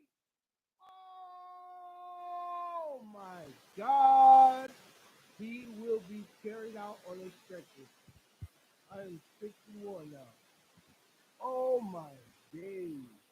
Volkan Ozdemir put him against Dominic Reyes. Oh, put him against fucking. Put him against somebody. Put Volkan Ozdemir against somebody in the top 5. I need to see it. Volkan Ozdemir is fucking here. Oh! He looks incredible. He put Johnny Walker the fuck out of me. Oh, Shadow Realm. Now, when y'all talk about Shadow Realm, oh my god! Oh my! Volkan Ozdemir is that's it. That was disgusting. Illegal. That was oh my god. Johnny Walker is laying on the ground. He got crushed. He got dropped. But he still has his hands protecting his face. Volkan punches him. Johnny Walker goes out. Oh my god.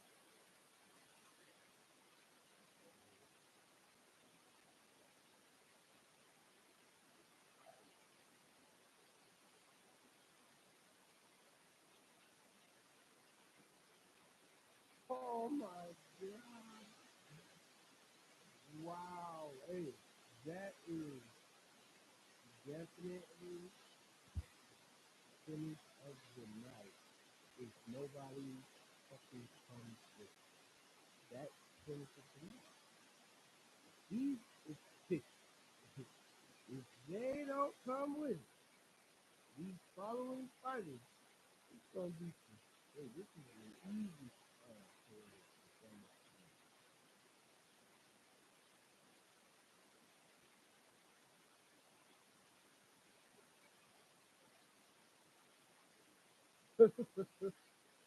what? Oh my goodness. I done fucked up. God damn it.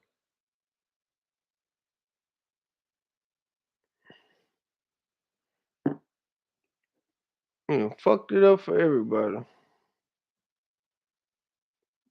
Wow.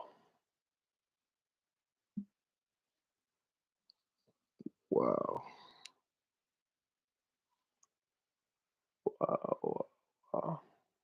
That's why you need a reliable chat. But they can tell you when they can't fucking hear you. God damn it. I might as well. Oh man. Volkan Ozdemir just had the performance of his fucking career. He just knocked Johnny Walker the fuck out.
Wow.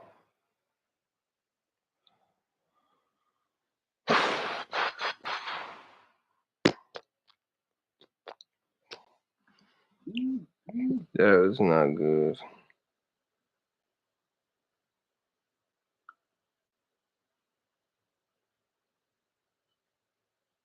Uh-oh. Oh, shit.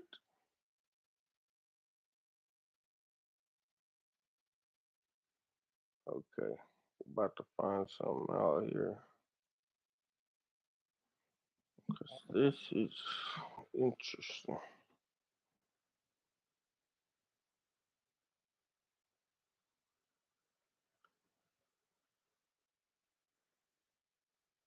Uh, this ain't the right fight. They don't even have it updated on the UFC website.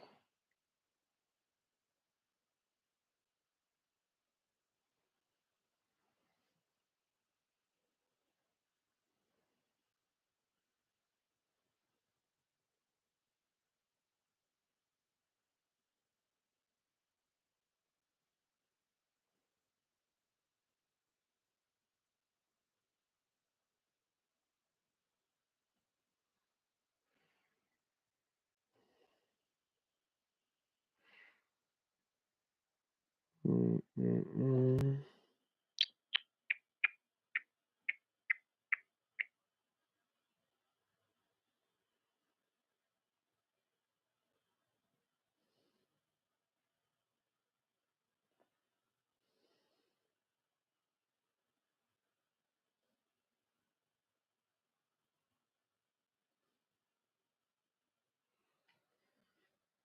Mm-mm.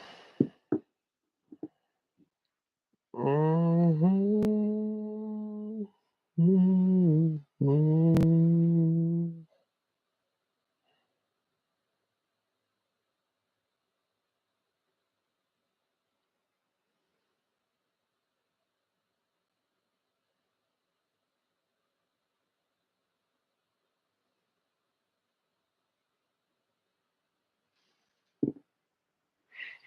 I ain't gonna lie, man. Mm,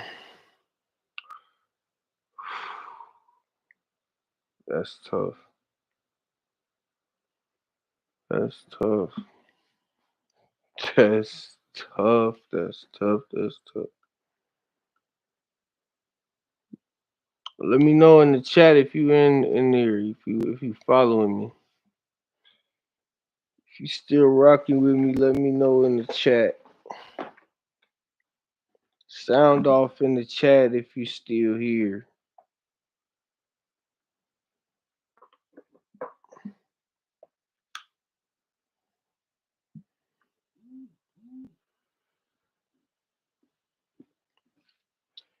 Sound off in the chat if you're still rocking with me.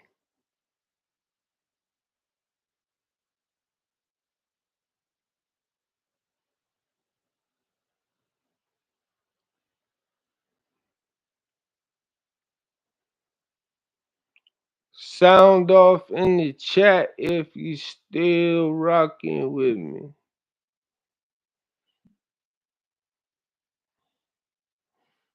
Otherwise, we gonna cut this live stream short. Y'all ain't fucking with your boy today or something like that. Then we go ahead and close up shop. I got shit to do anyways. you know, watch these fights in peace.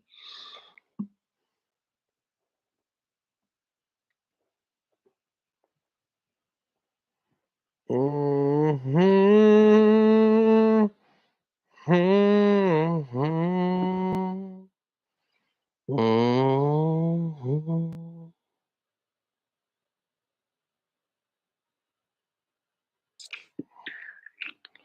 Shit, I've been on here for a minute anyways. I got some other shit to do.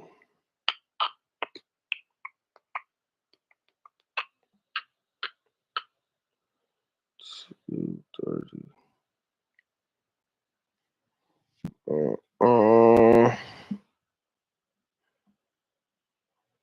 yeah.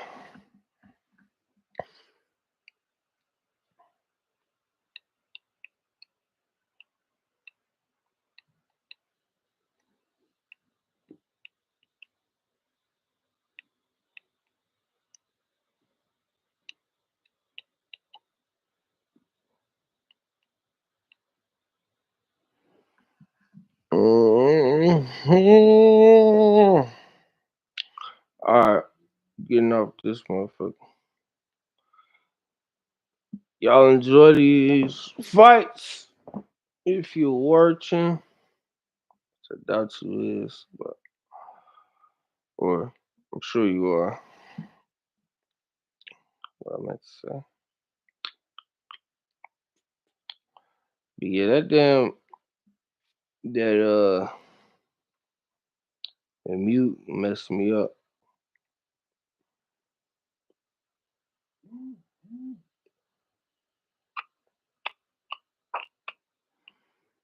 Yes, yes, yes.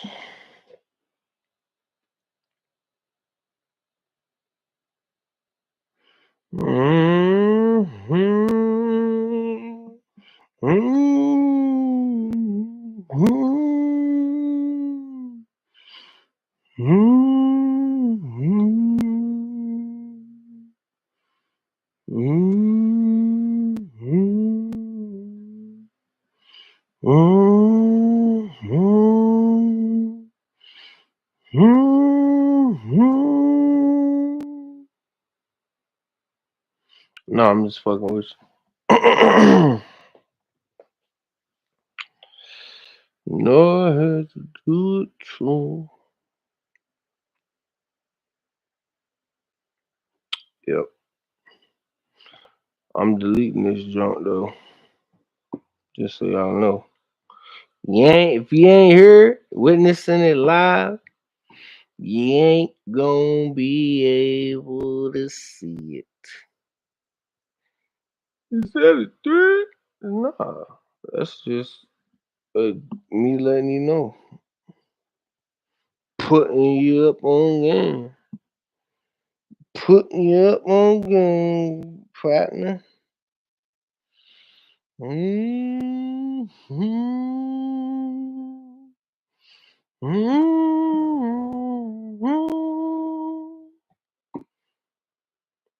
All right, we got 3 fights left, 4 fights left, 4 fights left.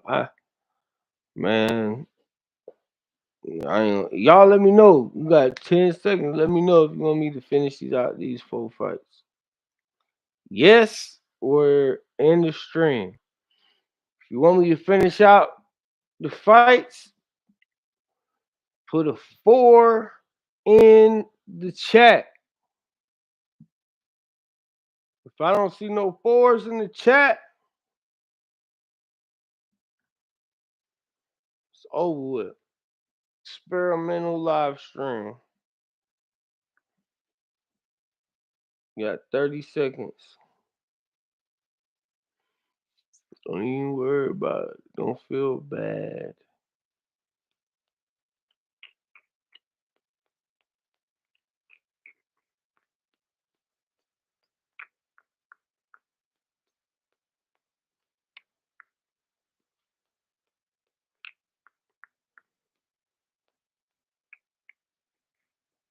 Alrighty.